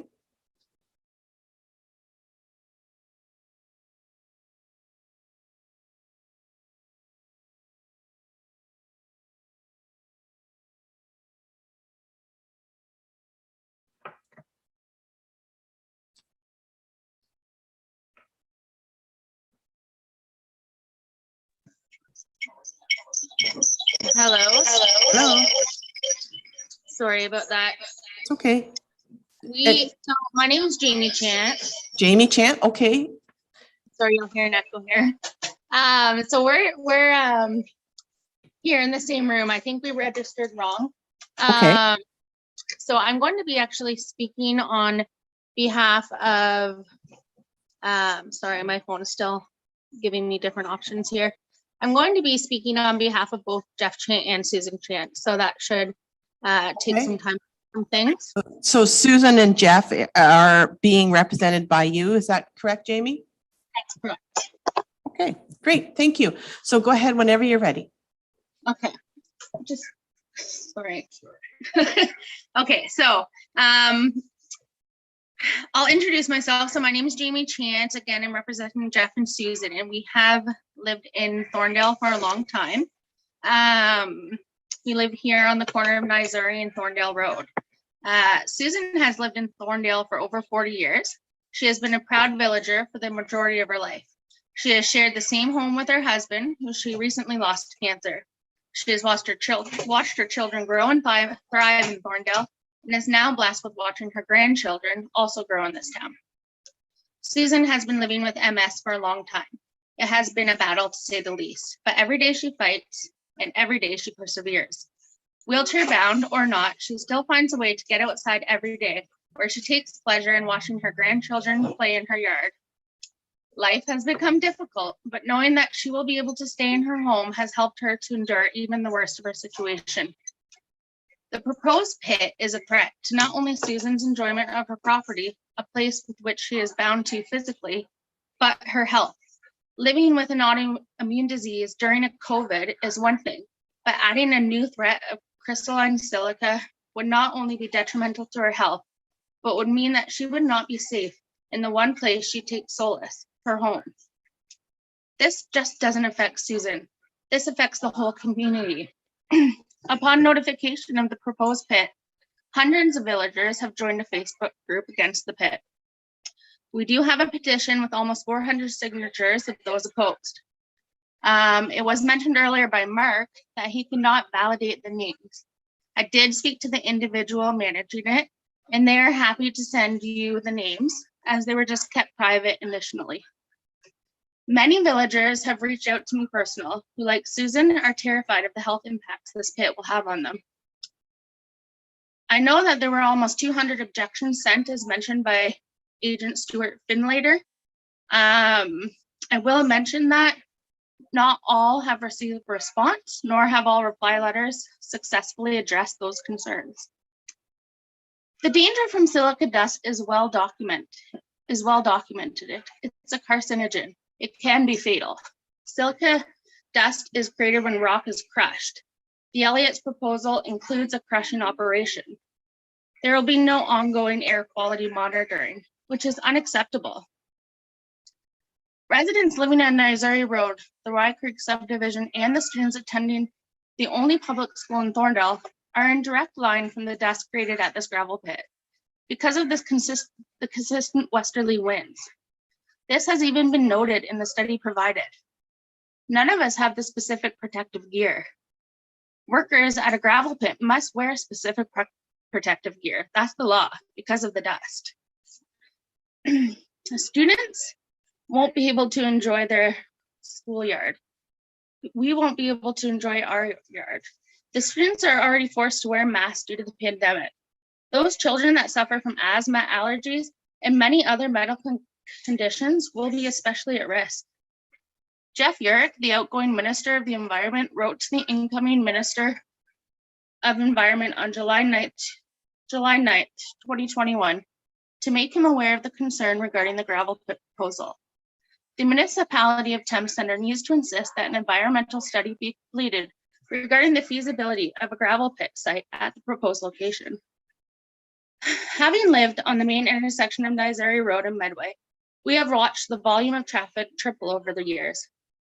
During the week, there are 25 double tandem gravel trucks per hour passing through that intersection. There are also many transport trucks, company vans, school buses, and personal vehicles. I have experienced the screeching of engine brakes and squealing of tires trying to get stopped because the light has turned red too many times. It is inevitable that an unlucky day will happen. Adding even more gravel trucks at that intersection is inconceivable. An appropriate staff member of the Thames Centre needs to sit at that intersection for a couple of hours on a weekday to be able to report these facts to the council. The municipality of Thames Centre needs to order a study from the Ministry of Transportation regarding that intersection, what is currently handling, and if it can handle even more volume. The best solution would be a roundabout, which would force traffic to slow down, but I doubt there's enough room for that at that intersection. The Elliots have submitted a noise feasibility study prepared by the HG Engineering. That study states that the noise levels that will be created by the gravel operation are within acceptable guidelines. During the Zoom meeting held last April, one of the people attending asked for a better understanding of the actual noise levels, not just the various numbers stated in the study. The consultant replied, he heard a truck approaching the intersection, having difficulty to get stopped. He was grinding his engine brakes. The noise from the gravel pit site would not be louder than that. The noise from engine brakes, although loud and hard to deal with, continues for about 30 seconds. To deal with that volume of noise for 8 to 10 hours per day on a consistent basis, that's intolerable. This is a town full of people who rightfully expect an acceptable living environment. The municipality of Thames Centre needs to order an independent noise feasibility study. We have to believe that the municipality realizes they cannot approve this particular zoning application, but they have to go further than just denying the application. We need to order a traffic study, a noise study, an environmental study that can be presented to LPAT. The municipality needs to be prepared to convince LPAT that the location of this proposed gravel pit is not acceptable. The cost to the hundreds of residents is not worth obtaining one more gravel source. Let me be clear. We understand the importance of gravel.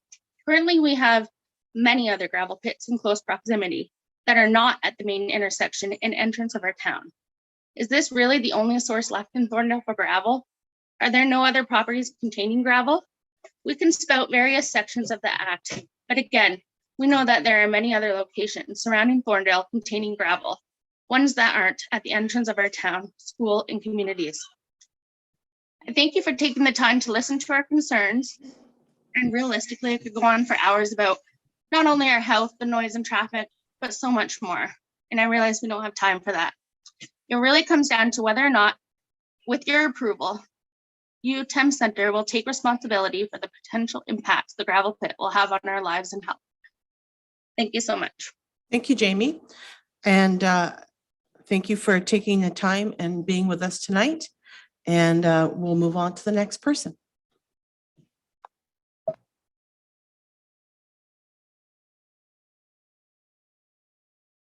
Your worship, I have Sasha Gurdon.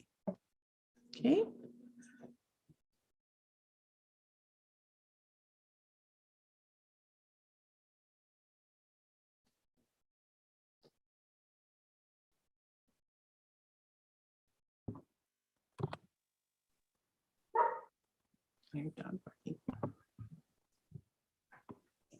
Good evening, Sasha. Hello.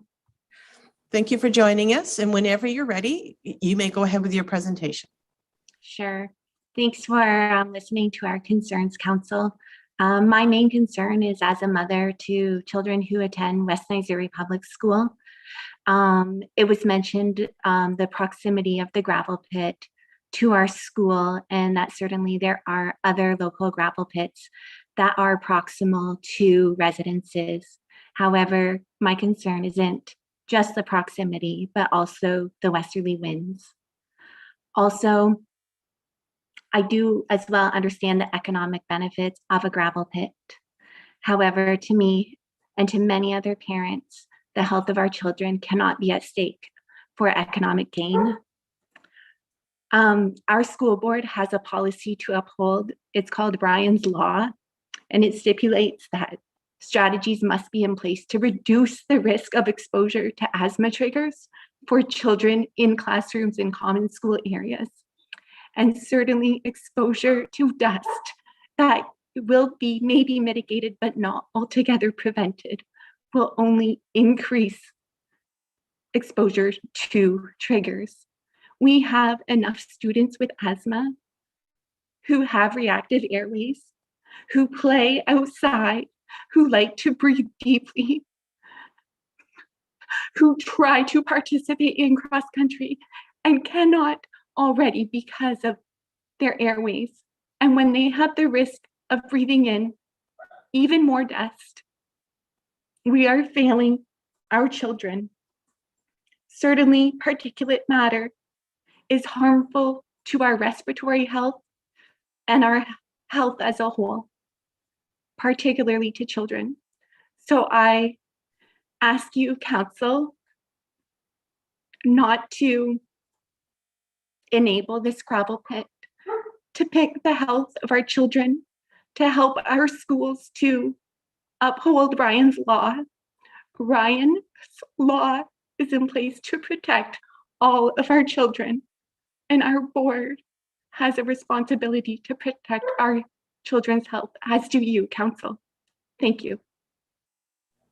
Thank you, Sasha. I can see that's a very important topic and you're a very passionate advocate. So I want to thank you for joining us tonight. Thank you. You're welcome. And our next person?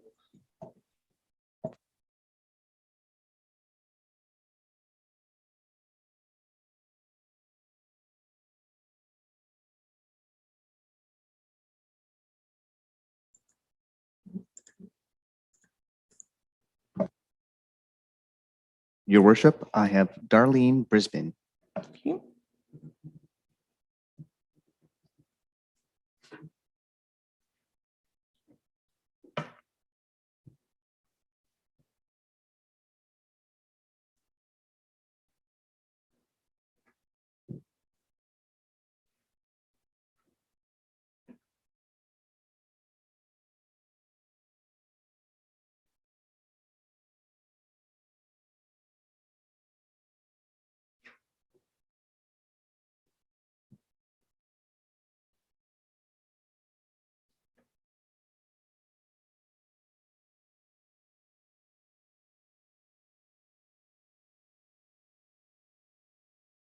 Your worship, it appears that Darlene's not accepting the promotion on Zoom.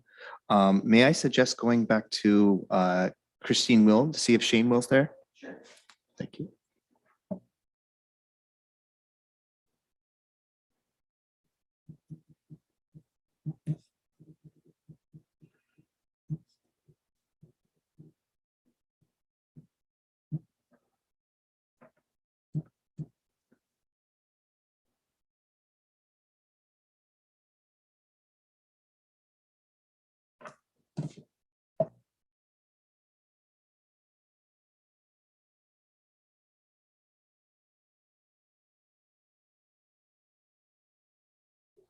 Christine, are you ready to?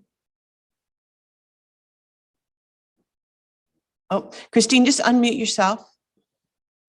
There we go. It's all right. I just did the same thing. So, you know, we're all doing it.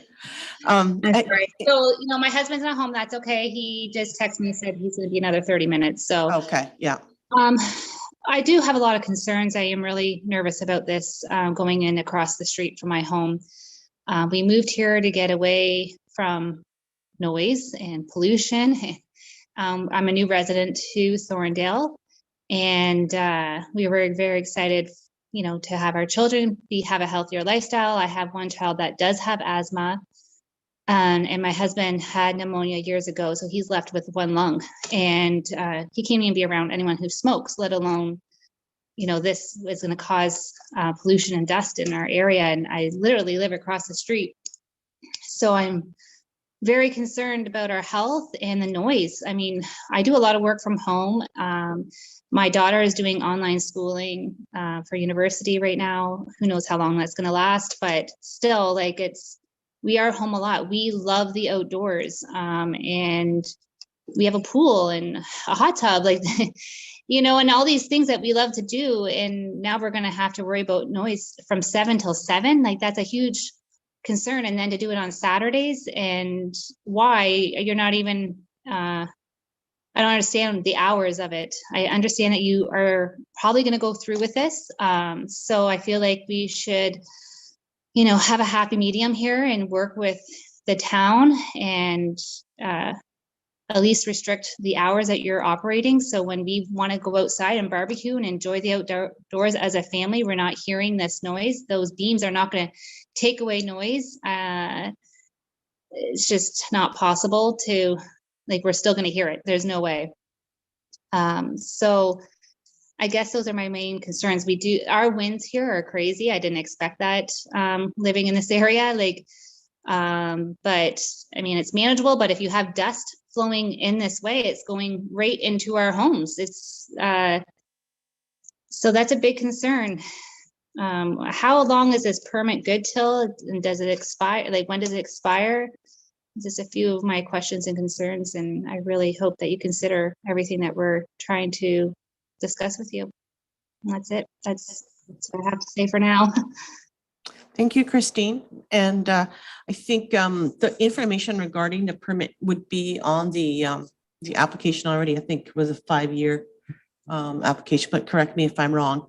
But those questions could be answered if you would contact our Director of Planning. He can let you know all those answers to any questions that you may have.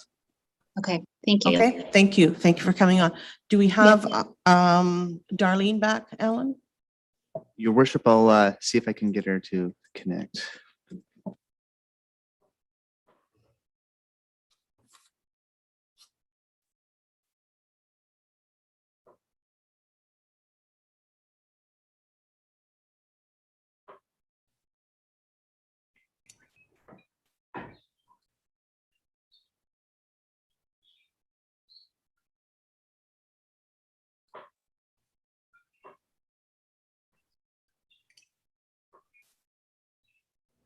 There's Darlene.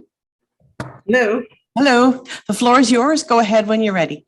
Thank you. I appreciate the council listening to our concerns. I don't want to repeat a lot of what has been said.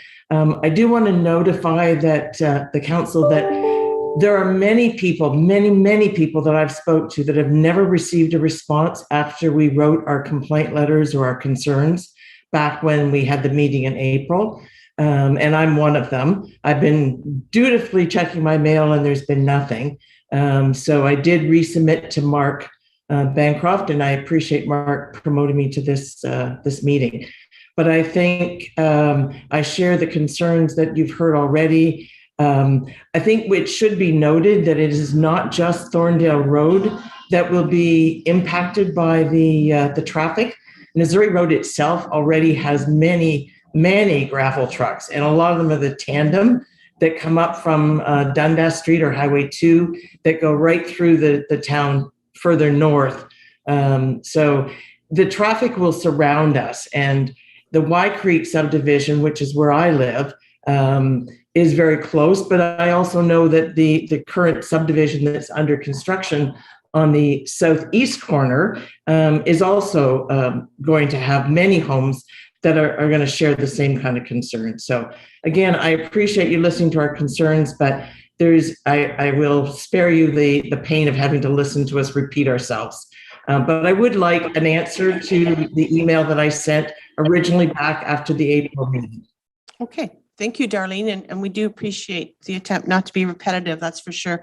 And again, I think who did you address your email to that you're looking for an answer from? Well, it was I can't remember, it was the planning company that did the presentation back in April.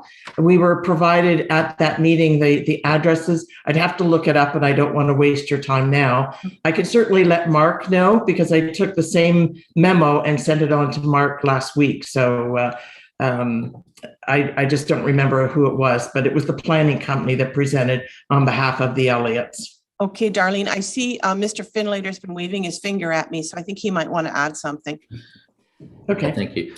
Yeah, I don't know whether Melanie wants us to chime in on that aspect, because it was Melanie Horton from Escher Planning that Yes, was leading that's the the name. ARA side of things. So Melanie's on the call, and again, I just again, if Mandy or Tristan or Bridget have anything they'd like to say in response to the issues that have been raised, because they're the ones that have done the reports on the noise, the air quality, and the natural environmental feature. So maybe after Melanie's answered that question from Darlene, they may want to say something, Your Worship, if that's okay. Okay, we'll let Darlene go ahead and Darlene, we'll let Melanie go ahead and answer to you directly.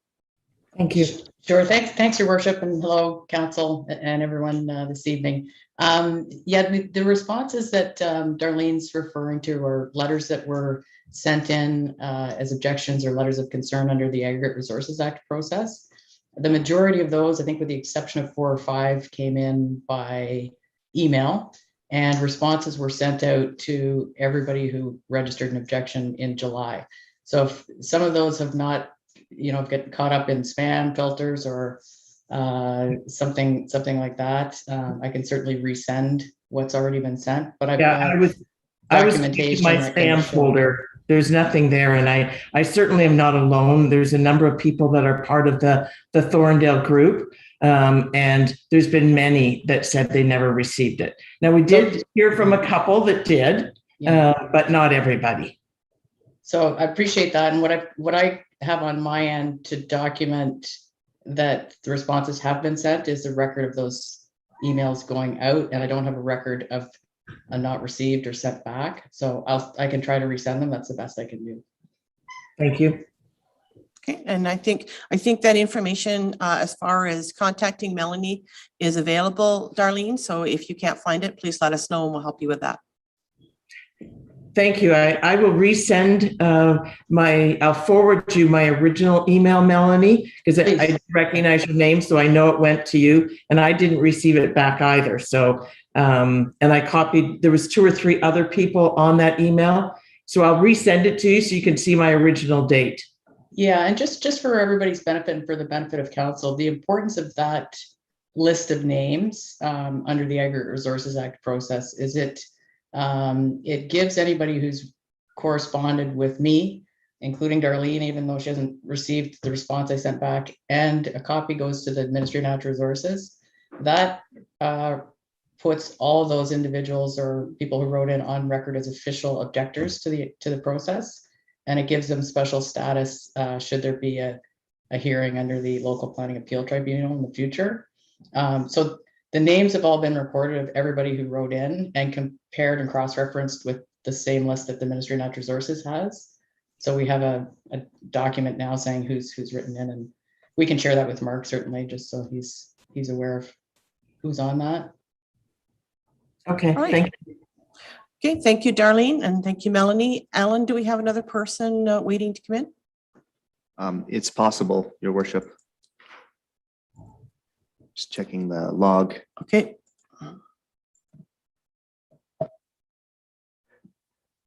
Your Worship, even though the Marshes haven't registered for this section, they're still here. So I'm going to bring them in case they want to. Yeah.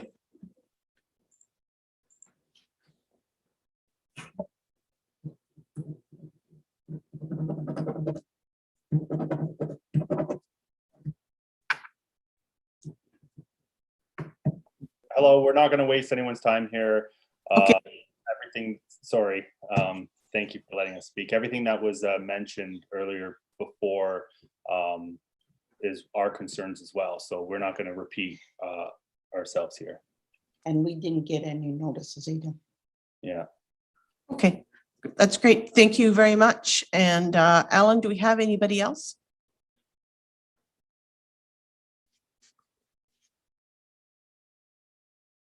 No, Your Worship. Okay. All right. Council, do we have any comments or questions? Deputy Mayor Elliott first, and then Councillor Patterson. Yes, through your worship. I just want to address a comment that was raised in several submissions to council and staff, and meaning they're attached to the public record with this application. I just wanted to make public comment on them. There was some concerns regarding myself declaring a conflict of interest and being able to participate in this in regards to the fact that I share the same last name as the applicants. In full disclosure, the applicant is a cousin once removed from me. The Municipal Act's Conflict of Interest Act clearly lays out the relationships in which a conflict of interest shall be disclosed and refrain from voting, which includes parents, spouses, and children, which I have always done. My relationship with Pat and Jane is not a close relationship by any means, nor have I ever declared a conflict of interest prior when they have brought less controversial items to council for a decision, even when their subdivisions were presented to council. The concern of using, quote, my power and influence to assist the applicants is misguided and based on rumors. Declaring a conflict of interest on a controversial item when it is not required under the Municipal Act, nor have I ever done it in the past with these same applicants, to me personally feels like a cop-out to take the easy way out of a controversial decision to try and save face. I was elected through the residents of Thames Centre to make tough decisions, and I'm not going to shy away from that. Therefore, in full transparency, I will not be declaring a conflict of interest tonight in regards to this application. Okay, thank you, Deputy Mayor Elliott. Now, Councillor Patterson, go ahead. Yes, Mayor Work. My first question is this 35 acres of agricultural land, do we know what what class of land this is? Mr. Finlater, do you know what class land, or actually, sorry, Melanie, go ahead. I'm sure Stuart does know. It's a majority is class 2, but class 1, 2, and 3 is all considered prime agricultural land. And there are specific policies in both the provincial policy statement and in the Thames Centre official plan that deal with aggregate resource extraction of prime agricultural lands. So the important thing here, I think, is that the Ministry of Agriculture and Food has reviewed the proposal and the proposed rehabilitation, and they've indicated that they're satisfied. They have no objection to what's being proposed. Any other questions, Councillor Patterson? Yeah, second question. They talked about a 3 to 5 year process for extracting this gravel, which is, you know, at the surface level. What's the process after 5 years? Like, how does it go back to agriculture, or like, how does that work? So through the chair, Stuart, do you want me to? Yep, you go ahead and I'll jump in And you if can I jump need in, to. yes. So Well, it's more of a question for Mr. Bancroft, because okay. he's our planner. Through you, Your Worship, it's my understanding that the 3 to 5 year is merely an estimate. So it has to do with once the pit is depleted, and if it goes beyond a 5 year time frame, it's my understanding that has no bearing.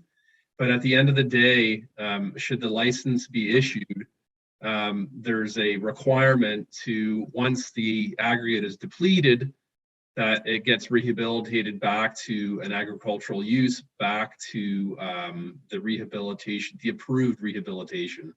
That's my understanding. In case I've missed anything, Mr. Finlater, Ms. Horton, please feel free to jump in. Mayor Work, if I may. Yep, go ahead. So does it automatically get rezoned agriculture, or does it stay extractive until the owner of the property switches it back?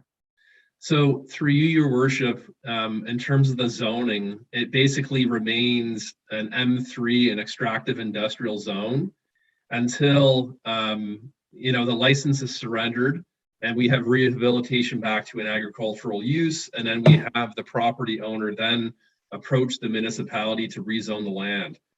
At the same time, under the M3 zoning, it does allow for an agricultural use as a permitted use. So it's not as if you need to rezone to allow for the rehab back to agriculture.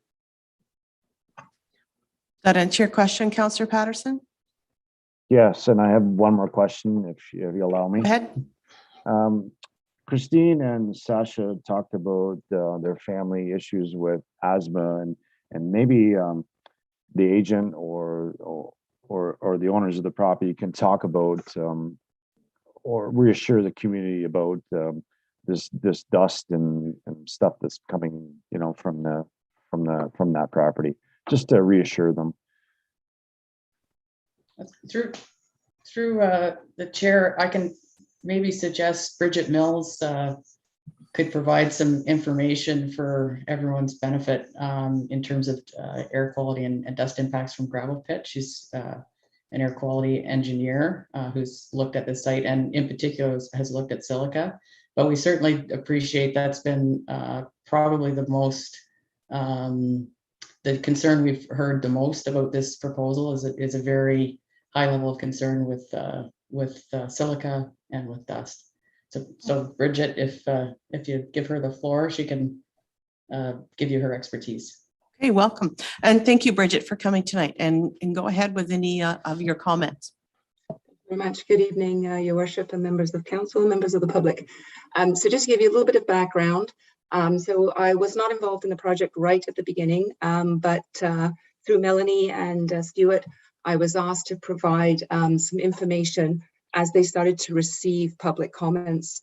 So my understanding was that community was concerned from an air quality perspective with nuisance dust and with fine particulate matter, in particular respirable crystalline silica. So what I did was I provided some notes and memos back to to Melanie and Stuart so that they could respond to some of the public comments that had come in. So if what I'd like to do is just read you a couple of excerpts of some of the paragraphs I provided for them to provide some information. So with respect to nuisance dust, so nuisance dust is the kind of dust that you can see and that can cause soiling, dirt and things on people's property. The proposed operation, of course, can generate nuisance dust, and it will generate it from things like the extraction process itself, from storage, transfer, and travel, particularly on, some of the unpaved roads. And so typically at an aggregate extraction site, nuisance dust can be well managed through a dust management plan. So my understanding is that a dust management plan is going to be developed and is in the process of being developed. And my advice was that plan should follow the Ministry of Environment, Conservation and Parks guidance. They have a detailed guidance document on exactly how to manage dust. And part of that guidance document requires identification of the sources, whether the sources are significant, what kind of mitigation measures should be put in place. It should take into consideration what sensitive receptors are in the neighborhood, and it should take into account things like wind direction, which the public has definitely brought to the fore. And part of that plan is also not only to implement the strategy, but also to document and keep records to show that the strategy is working. A requirement of a dust management plan is also that if dust is observed to be migrating off-site, that plan is to be reviewed and updated as needed. Okay, so that's the first sort of piece on nuisance dust. The other part, which I can understand that the community is concerned about, is respirable crystalline silica. So crystalline silica, or silica, is a basic component of soil, sand, granite, many other minerals. And the most common form of crystalline silica is quartz. So in Ontario, particularly Southern Ontario, construction grade sand and gravel is typically lower in crystalline silica than, for example, northern deposits on the Canadian Shield.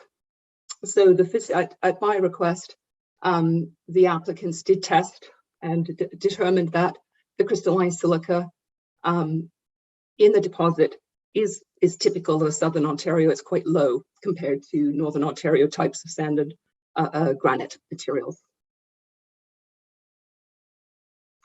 So what's important to understand that the presence of silica is not in itself a health effect. What can potentially be a health effect is when that crystalline silica appears in a very, very fine form. So very, very fine particulate dust. And so what's important to understand is there a lot of fine particulate dust going to be generated at this facility?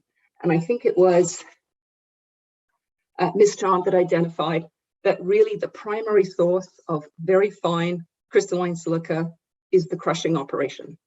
So the key for this particular facility is that the crushing operation must be very well managed. So what I recommended for the applicants is that the portable crusher should use water sprays to control both the generation of nuisance dust, but also respirable crystalline silica. The other thing that's necessary for that portable crusher that will come occasionally onto the site is that it should come with an approval from the Ministry of the Environment, Conservation and Parks. And that approval is obtained by the owner and operator of the equipment. And in order to obtain that approval, they must go through an application process with the Ministry of Environment that specifically assesses respirable crystalline silica. And then when that approval is issued, it'll be issued with minimum separation distances, which means that portable crusher must be set back from sensitive receptors to ensure that it will meet the ministry's respirable crystalline silica standard. And that standard is based on human health and the environment. So the crusher itself must meet that minimum standard through the separation distance. So I'm hoping that sort of provides some background into the primary source of respirable crystalline silica, what the applicant must do, which is ensure that the equipment is fitted with water, sprays and bars, and that obviously that they're being used, and that the crusher comes with a permit when it's operating at the site. And then just to clarify as well, that when the ministry sets their standards, the standards are not occupational standards. Those standards are based on the general population, and it does include an assessment of sensitive individuals such as asthmatics. If I could just add a couple of things to Bridget's comments, the crushing activities on the site would be periodic and infrequent. This is primarily a sand deposit. So typically what happens in a deposit like this is the gravel that would be crushed would be done a month or two in a given year to produce stockpiles of material. So it's not a continuous operation where you have crushing occurring, 5 or 6 days a week, 200 days a year. So this is where a portable crushing piece of equipment would come onto the site, crush the larger material, and then leave the site. And it's been located on the site plans in the far southwest corner of the site. So as far as possible, as it could be from the residences on the east side of Missouri Road. Okay. Oh, one last thing, in terms of the dust management plan, just for reference, the Donnelly Pit on Purple Hill Road is another site locally here that has a dust management plan. Okay, thank you. And we might consider hiring Bridget from my road to do dust control. Council, have any other questions for anybody on the screen at the moment? No, Councillor Heeman? I don't have a question. I have a comment though before we close council feedback.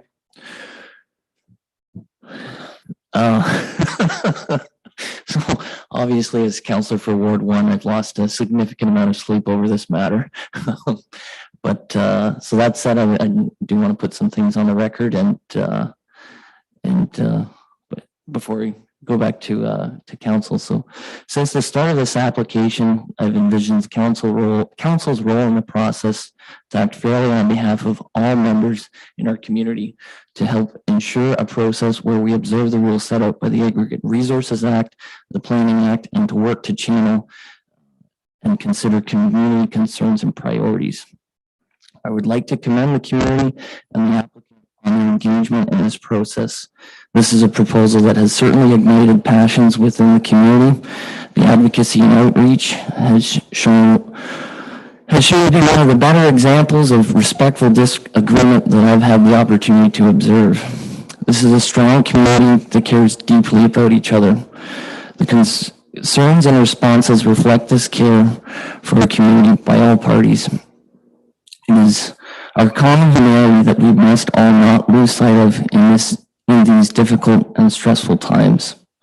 In an effort to reflect the high standard of care to ensure that this high standard of care and to ensure any potential impacts are addressed, I would support a peer review process to ensure council meets the high standard of care demonstrated by both applicants and residents. I would further support adding the consideration of a peer review to any further aggregate licenses in the threshold of our villages through our official plan review. Okay, thank you, Councillor Heeman. Any other comments, questions before we move on? Seeing none, I'm going to advise that the public meeting portion for this application has been completed. I'm going to ask council to make their decision on the application by resolution considering all comments received. Councillor Heeman? I would move the recommendations as provided. Okay. Seconder? Councillor Patterson? All in favor? So carried. So I'm going to ask for a resolution to adjourn this public meeting and that council reconvene with its regular meeting at 7:26. in order to continue with its deliberations. Thank you for everyone that came out tonight, and we'll be moving on to the other part of our meeting now. Councillor Hunter, seconded by Deputy Mayor Elliott. All in favor? Okay. And at this time, I'm going to ask for a 5-minute recess. Deputy Mayor Elliott, seconded by Councillor Hunter. All in favor?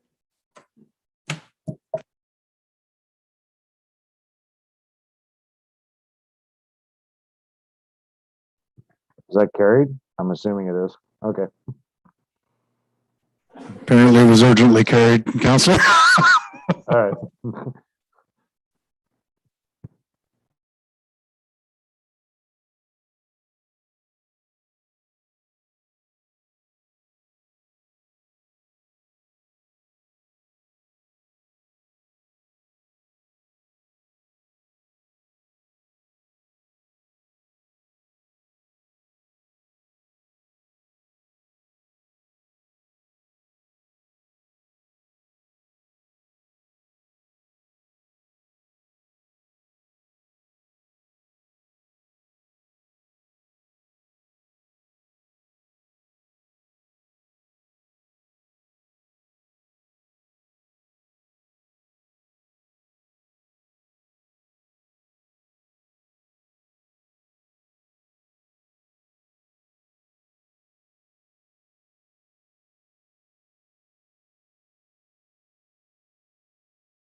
All right, so back in action. You ready, Chris? Okay, Yes, so- I am. Thanks. Okay, so now we're going to deal with the consent agenda. So first, before we go through the items listed, let's do the regular council minutes of October 4th, 2021, and the special council minutes October 7th, 2021, that be adopted as presented. Looking for a mover? Councillor Hunter, seconded by Deputy Mayor Elliott. All in favor? Okay, now we have the consent agenda items 8.3 to 8.8 to be received for information unless there is something that anybody wishes to have pulled out to discuss. If not, I'm looking for a mover. Deputy Mayor Elliott. Seconded by Councillor Hunter. All in favor? Okay, and moving on to reports of departments. 9.1A, 1AC 00221, accessible playground location. Who's speaking? Oh, look at that. Just looked up and there is Director McDonald. Welcome. Good evening. Good evening, Council. Through you, Your Worship, report AIAC 002-21 is before Council for your consideration. This report is regarding the location and features for the proposed accessible playground. On October 7th, the AIAC's subcommittee focused on the pilot project held their inaugural meeting with discussion focused on location options for the playground, recommended features to be included, and opportunities for fundraising and donor recognition. Sarah Savoy, Middlesex County's accessibility coordinator, was in attendance at this meeting, sharing her insight on the topics after having toured Dorchester Park with me the week before. Details from this subcommittee meeting were then reported back to the full AIAC during their October 14th full committee meeting. After much discussion at this meeting, this committee of council passed a resolution consistent with those recommendations in the report before you. As a part of the consent agenda, there was a petition. And I wanted to note the petition about the 8.3 accessibility and inclusive. Oh, no, sorry. 8.7, the petition for the Dorchester Inclusive Community Park Committee, Dorchester Dream Park location. In addition to that petition that was filed, there was also an electronic petition received, much like the petition in the consent agenda, but not containing original signatures. As a result, it could not procedurally be received as a petition. However, I wanted to ensure council was aware of this out of respect to the Dorchester Dream Park Committee and to all of their efforts in this regard. The first attachment in my report shows the location options on a map. Each option has a different cost and work associated with it to make it a viable site for the playground. Having a location determined today will ensure we properly include and consider these extra site-specific costs in the capital budget proposal. In addition to cost considerations, each location has other pros and cons to consider. I have outlined these factors in the second attachment of the report. I believe that there are 4 key factors in selecting a site, all of which were considered during the AIAC subcommittee and full committee meetings. These key factors are accessibility and inclusivity, safety, budget, and finally, the available space, like square footage. The final attachment with the report provides the recommended features for phase 1 of the project, which would be included in the RFP. Needless to say, there's a great amount of information in the attachments to this report. So I'm happy to answer any questions or go into more depth on any particular matters that council may wish to speak about. Okay, council, any comments or questions? Deputy Mayor Elliott. Thank you, and through your worship. First off, I want to thank our Director of Community Services, Steve McDonald, for all the work he has done on this project, and he has done a lot of it. A big thank you also to the Dream Park Committee, as without them, we wouldn't even be discussing this project. It really is their vision and hard work that led us to this point, and they should be commended for all of the work they've done. The Dream Park Committee has done a lot of advocacy for their plan, including their preferred site of the infamous parking lot. They have a large petition, which unfortunately, due to our procedural bylaws, Steve mentioned, the fact that it was electronic could not be presented. But they did have over 500 local area signatures supporting the park on that petition. They hosted a booth at Bridgefest. They have an active Facebook group educating the public about accessible play spaces. They've hosted public meetings, and unfortunately, we weren't able to be here tonight for a delegation. They have done a lot of hard work, and I don't think that should go unnoticed or unheard. As the Director of Community Services mentioned, we did call an emergency AIAC meeting last week in order to discuss the location, in order to have a recommendation for you tonight.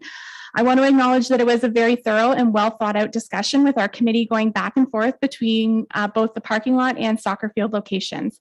I will note, although the majority of the committee supported the soccer field as a recommendation, it was also not a unanimous decision.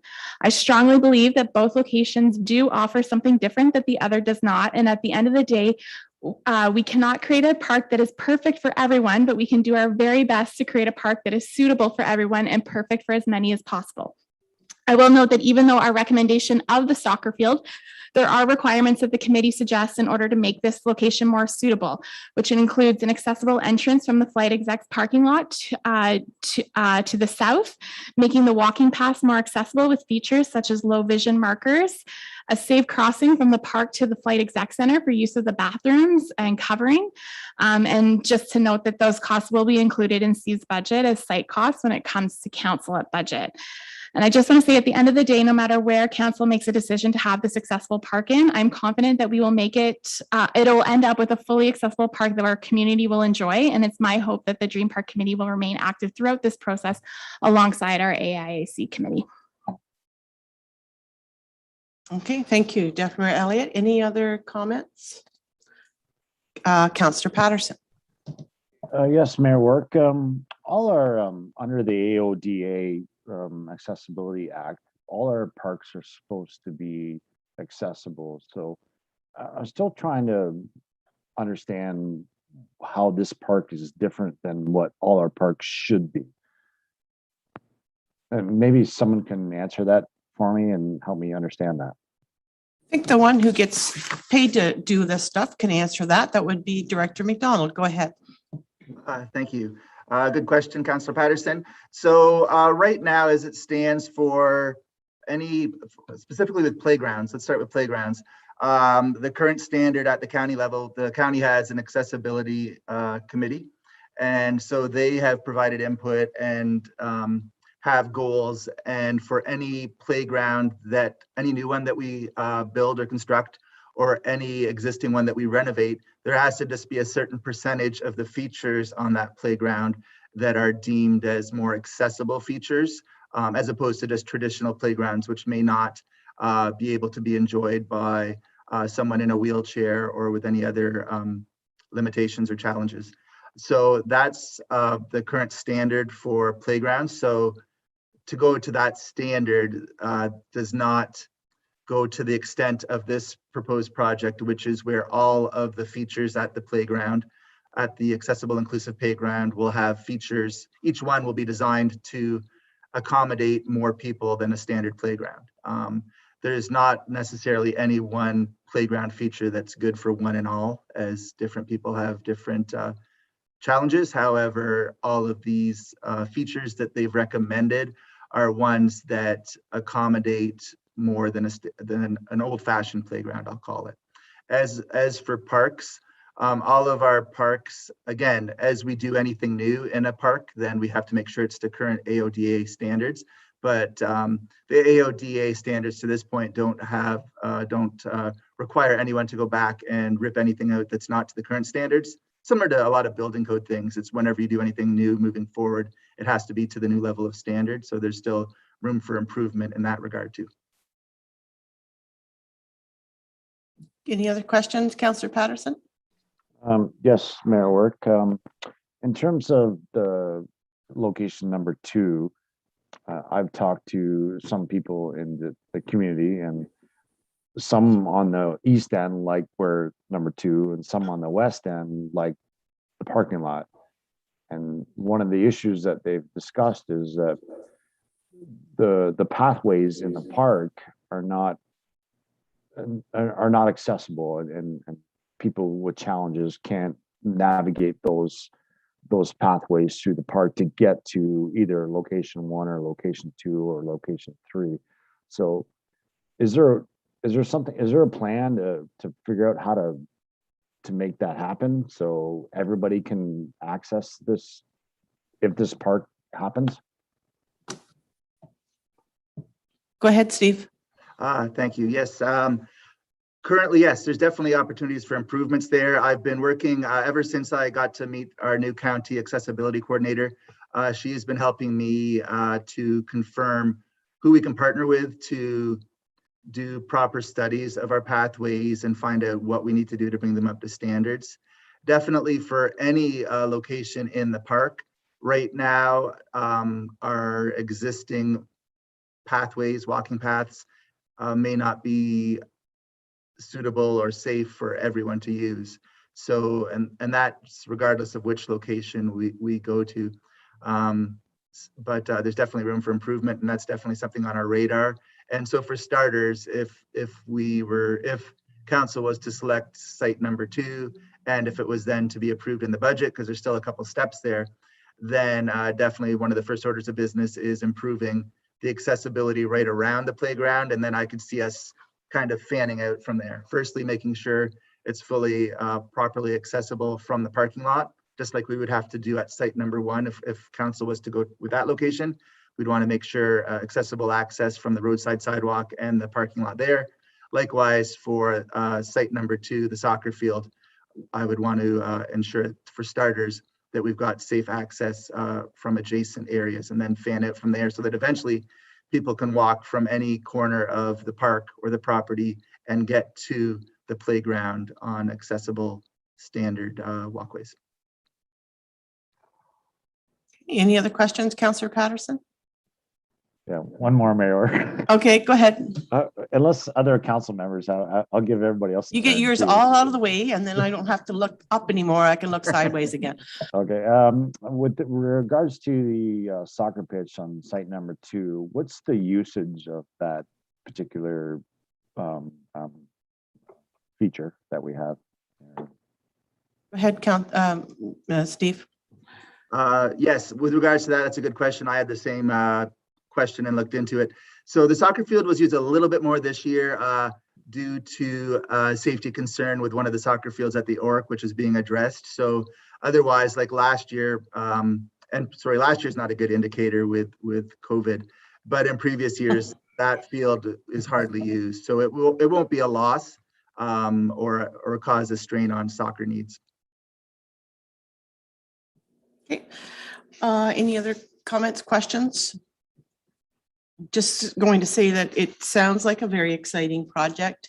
And I think that the consideration that was taken into people that have dementia or senior citizens to be able to access this equipment or be able to use this is commendable. I think we need to think about all ages staying active and being engaged. And it sounds like the committees that have been working on this have all considered those, and I want to commend them for that. So I'll be looking forward to seeing what's happening in the future with this project. Councillor Heeman. Thank you, Your Worship. I just like to provide some comments and context. And like Deputy Mayor Elliott, we've been involved in both the committee activities. And I think Councillor Patterson, you definitely bring some good questions and concerns forward. And I think those are things that we did have a healthy discussion in our committees. And the thing that I keep coming back to at this point is, I think when we initiated the Accessibility and Inclusivity Committee, we set ourselves a goal to provide an example of leadership, not just with individual projects, but to try and have a platform that we can work to increase the standard above and beyond what our current provincial standard is. And I think that is it's an ambitious task, and it's something that it's hard to balance at times. And I think that's why when we looked at the different locations, we wanted to look at how we could have the most impact to our existing facilities and to our existing services. So if we're making these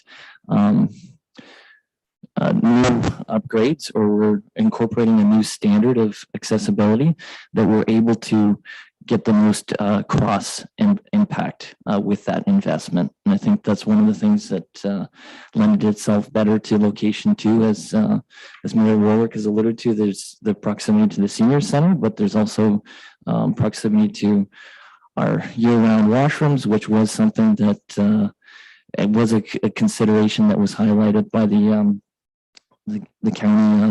county expert. And likewise, this could be a really great asset that we incorporate into some of our summer school programs and other programming activities.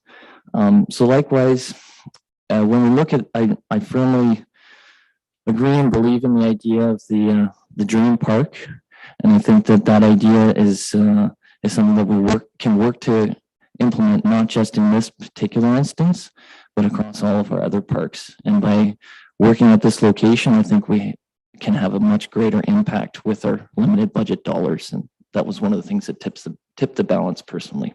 Thank you. Okay, thank you. Any other comments? All right, so we have a recommendation in front of us.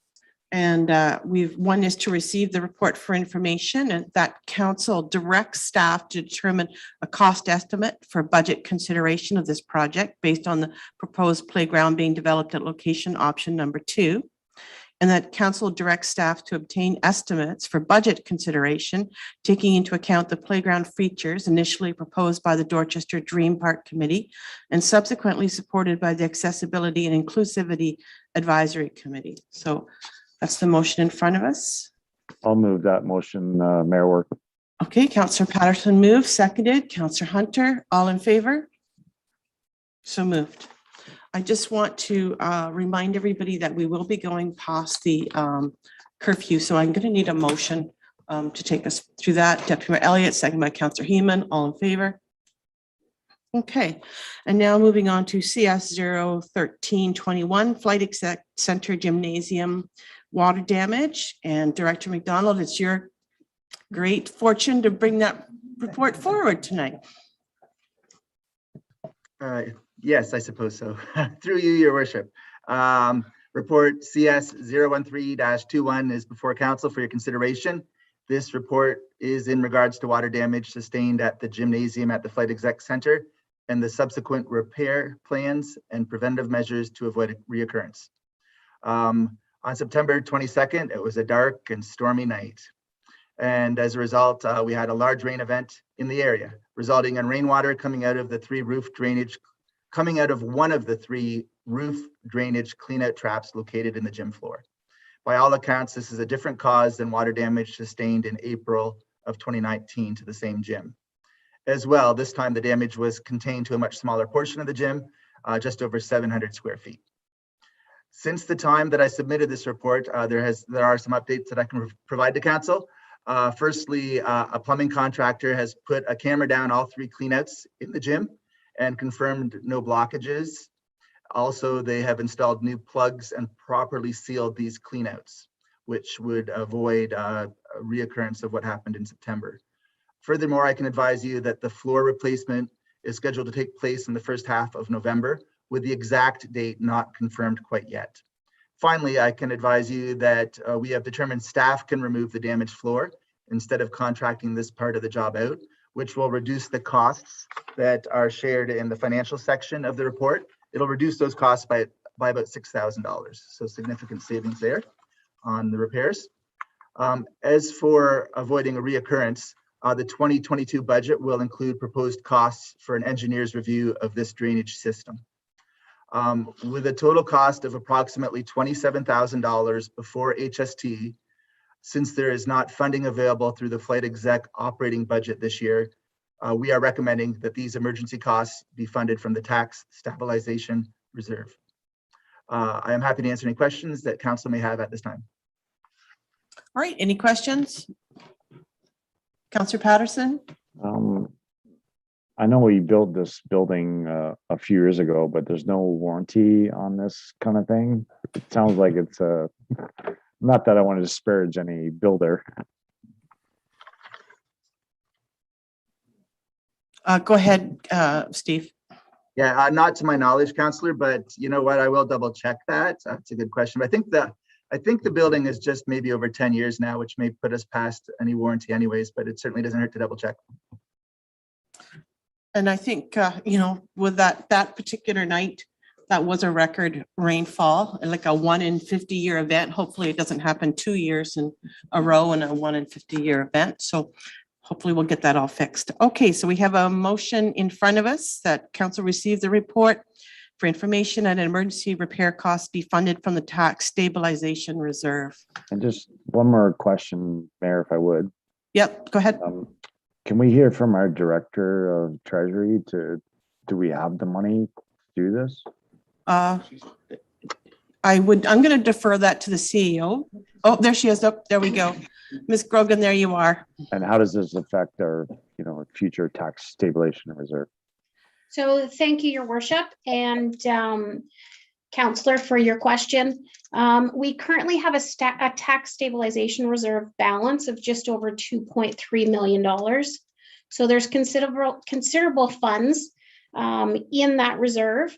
And that reserve, the purpose of that reserve is for events typically exactly like this one, unanticipated, outside the ordinary course of business.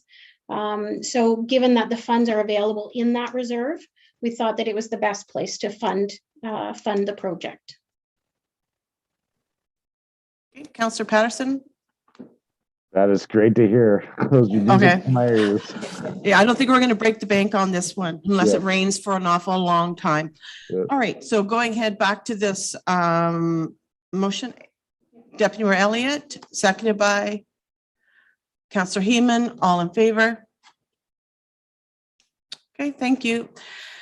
All right, PWDR 01121, Crampton Drain, Section 78, request for improvements. And I see our drain superintendent on screen, so take it away, Travis. Thank you, Worship, and good evening, councillors. Recently, we have received a request to improve an existing municipal drain known as the Crampton Drain. This request was made due to a landowner looking to develop a small portion of their land. This will help ensure that neighboring landowners won't be adversely affected by any impact that the landowner intends to take on. And we plan to have this accompanied with a stormwater management pond once the applicant takes on the development. I am here to answer any questions you might have. Council, any questions for Mr. Pitt? Okay, so we have a motion in front of us that the report be received for information and that the petition be received and adopted, and that Mr. Mike DeVos of Street Engineering be appointed the engineer to investigate and prepare the necessary drainage report. Mover, Councillor Hunter, seconded by Councillor Heeman, all in favor? Okay, no unfinished business. We do have one notice of motion. Go ahead with your notice of motion, Deputy Mayor Elliott. Thank you, Your Worship. I do have my third notice of motion this month. So it is pretty self-explanatory, but I will go through it. Whereas on June 15th, 2021, Thames Valley District School Board Administration presented the Board of Trustees with the 2020-2021 TVDSB Accommodation Plan, which is a system-wide assessment and synopsis of student accommodation opportunities, challenges, and limitations. And whereas TVDSB schools in Thames Center were presented as having the following school capacities. West Missouri Public School, which is in Thorndale, had 118% capacity. River Heights, 72%. Northdale, 82%. And Lord Dorchester Secondary School at 82% as well. As students in Thames Center are also zoned to attend Medway High School, the capacity of that school is 132%. And whereas Thames Center, through strategic investments for our municipality, are currently seeing unprecedented growth in both our Dorchester and Thorndale communities, with 5 active registered subdivisions and 5 subdivisions under draft plan approval. And whereas Jeff Pratt, Thames Valley District School Board's Associate Director, was quoted during the June 15th, 2021 meeting that Thames Center is experiencing, quote, a maturing population, and that the accommodation plan states that Thames Center has moderate development and that there was a slight decline in existing community, with schools projected as experiencing an annual projected enrollment change of a decrease of 1.2%. And whereas school capacity is imperative to the success of our community, and Thames Valley District School Board's administration must work with Thames Center's administration to develop plans regarding planning to better address the educational needs in our community. Therefore, it be resolved that this motion be sent to Jeff Pratt, Jeff Vogt, and Ben Puzanov to arrange a meeting with Thames Center's mayor, deputy mayor, CAO, and director of planning and development, alongside Middlesex County trustees Sean Hunt and Arlene Morel, to discuss and resolve the concerns of Thames Center council, staff, and residents where accommodation planning is concerned. And then a copy of this motion be sent to Minister of Education Stephen Lecce, Elgin Middlesex London MPP Jeff Urick, and Thames Valley District School Board of Trustees Chair Lorianne Pizzato, to be placed on correspondence of the next Board of Trustee meeting. And I just want to say, I just brought this forward as we have been hearing plans of subdivision, and consistently one of the concerns is where are these kids going to go? There's no holding zones currently in any of our subdivisions, and especially when we look at Thorndale that already has a 118% capacity in our school. This is a major concern on what's going to happen in our communities, and so I will put that motion on the floor. Okay, thank you. All right, that speaks to our concerns as far as that subdivisions and lack of communication between back and forth with our partners. So that was a mover, and looking for a seconder. Councillor Heeman, all in favor? I got questions. Yeah, I go got ahead. questions before Yeah. you call the vote. If that's okay, Mayor. Yep, go ahead, Chris. I don't really understand, how is it that Thames Valley School Board doesn't have the same data that we know? Like, there's some kind of disconnect here. I don't really understand it. Like, we see the growth here, but they're saying it's slight to moderate. So I'm not really understanding. Okay, I'm going to hand that over to back to Deputy Mayor Elliott. Go ahead. Sure, through you, Your Worship, to Councillor Patterson. I think this is a perfect example of working in silos, and whereas the communication isn't happening between the school board and their municipalities, and that goes back to provincial changes that have been made, where the school board does not legislatively have to work with municipalities or consult municipalities anymore, and so it is just working in silos, which is the kind of the basis of my motion, is that we no longer do that. Okay, any other questions? Yeah, go ahead, Councillor Patterson. Yes, Mayor Work, under the Municipal Act and our own policy is that the head of council, which is the mayor, speaks for council.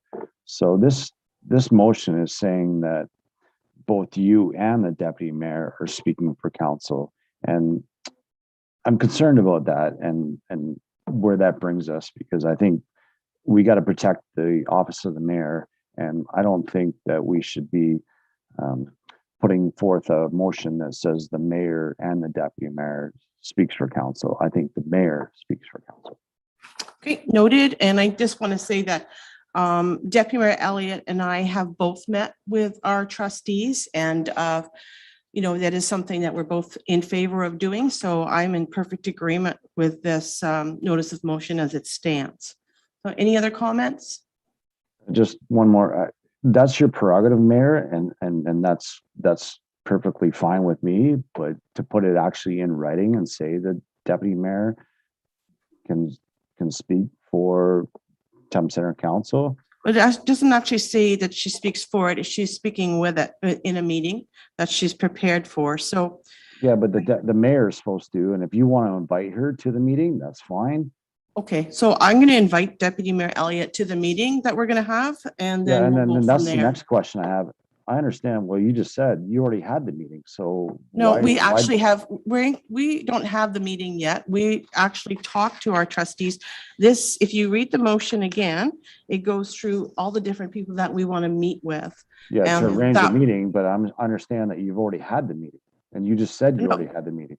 No, I didn't actually say we had the meeting. We have meetings with the trustees from time to time because that was one thing that when we were elected that we were really impressed with our trustees with in the county because they do want to work with municipal figures. And that's something that we've been doing throughout this term. However, it did get a little bit held up through COVID and we didn't actually be able to achieve as much as we wanted working that way. So now we're back in the game again and we're meeting and we're continuing to meet and we're inviting more and more people to these meetings. So, Yeah, and I agree with you. I just don't want to put in writing that the mayor and the deputy mayor are speaking on behalf of council. okay, It's only the mayor. Yeah. So well, it's- I can't support this motion. If Okay, you so- remove the deputy mayor, then I'll support it because it's a great motion, except for that one part. Okay, so I'm going to call the motion as it's written. So all in favor? Yeah, go ahead, Councillor Heeman. I just want to speak in favor of this because I think it's something that I know the mayor and deputy mayor have both been actively involved in. And that I think when we had our first meeting with the local school board advisory committee, that's something that the members of that committee also addressed. And I think that Deputy Mayor Elliott she's been active in following this issue and getting that data. And again, we need to put forward a strong position so that we're being proactive in our communications. So I think it's something that there's been a lot of due diligence on by the mayor and deputy mayor, and I know that our planner is well aware of it as well. So I think we'll be well positioned for this meeting. Thank you. Thank you.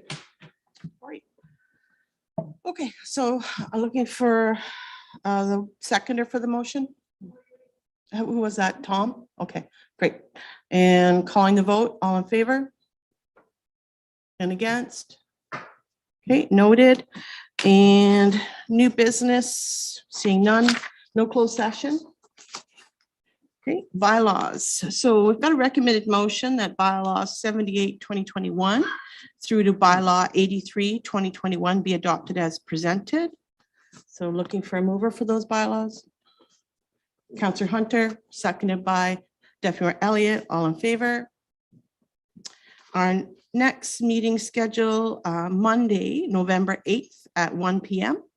And now at 8:06 p.m., I'm looking for a motion to adjourn. Councillor Hunter, seconded Councillor Heeman, all in favor. And meeting is adjourned. Thank you.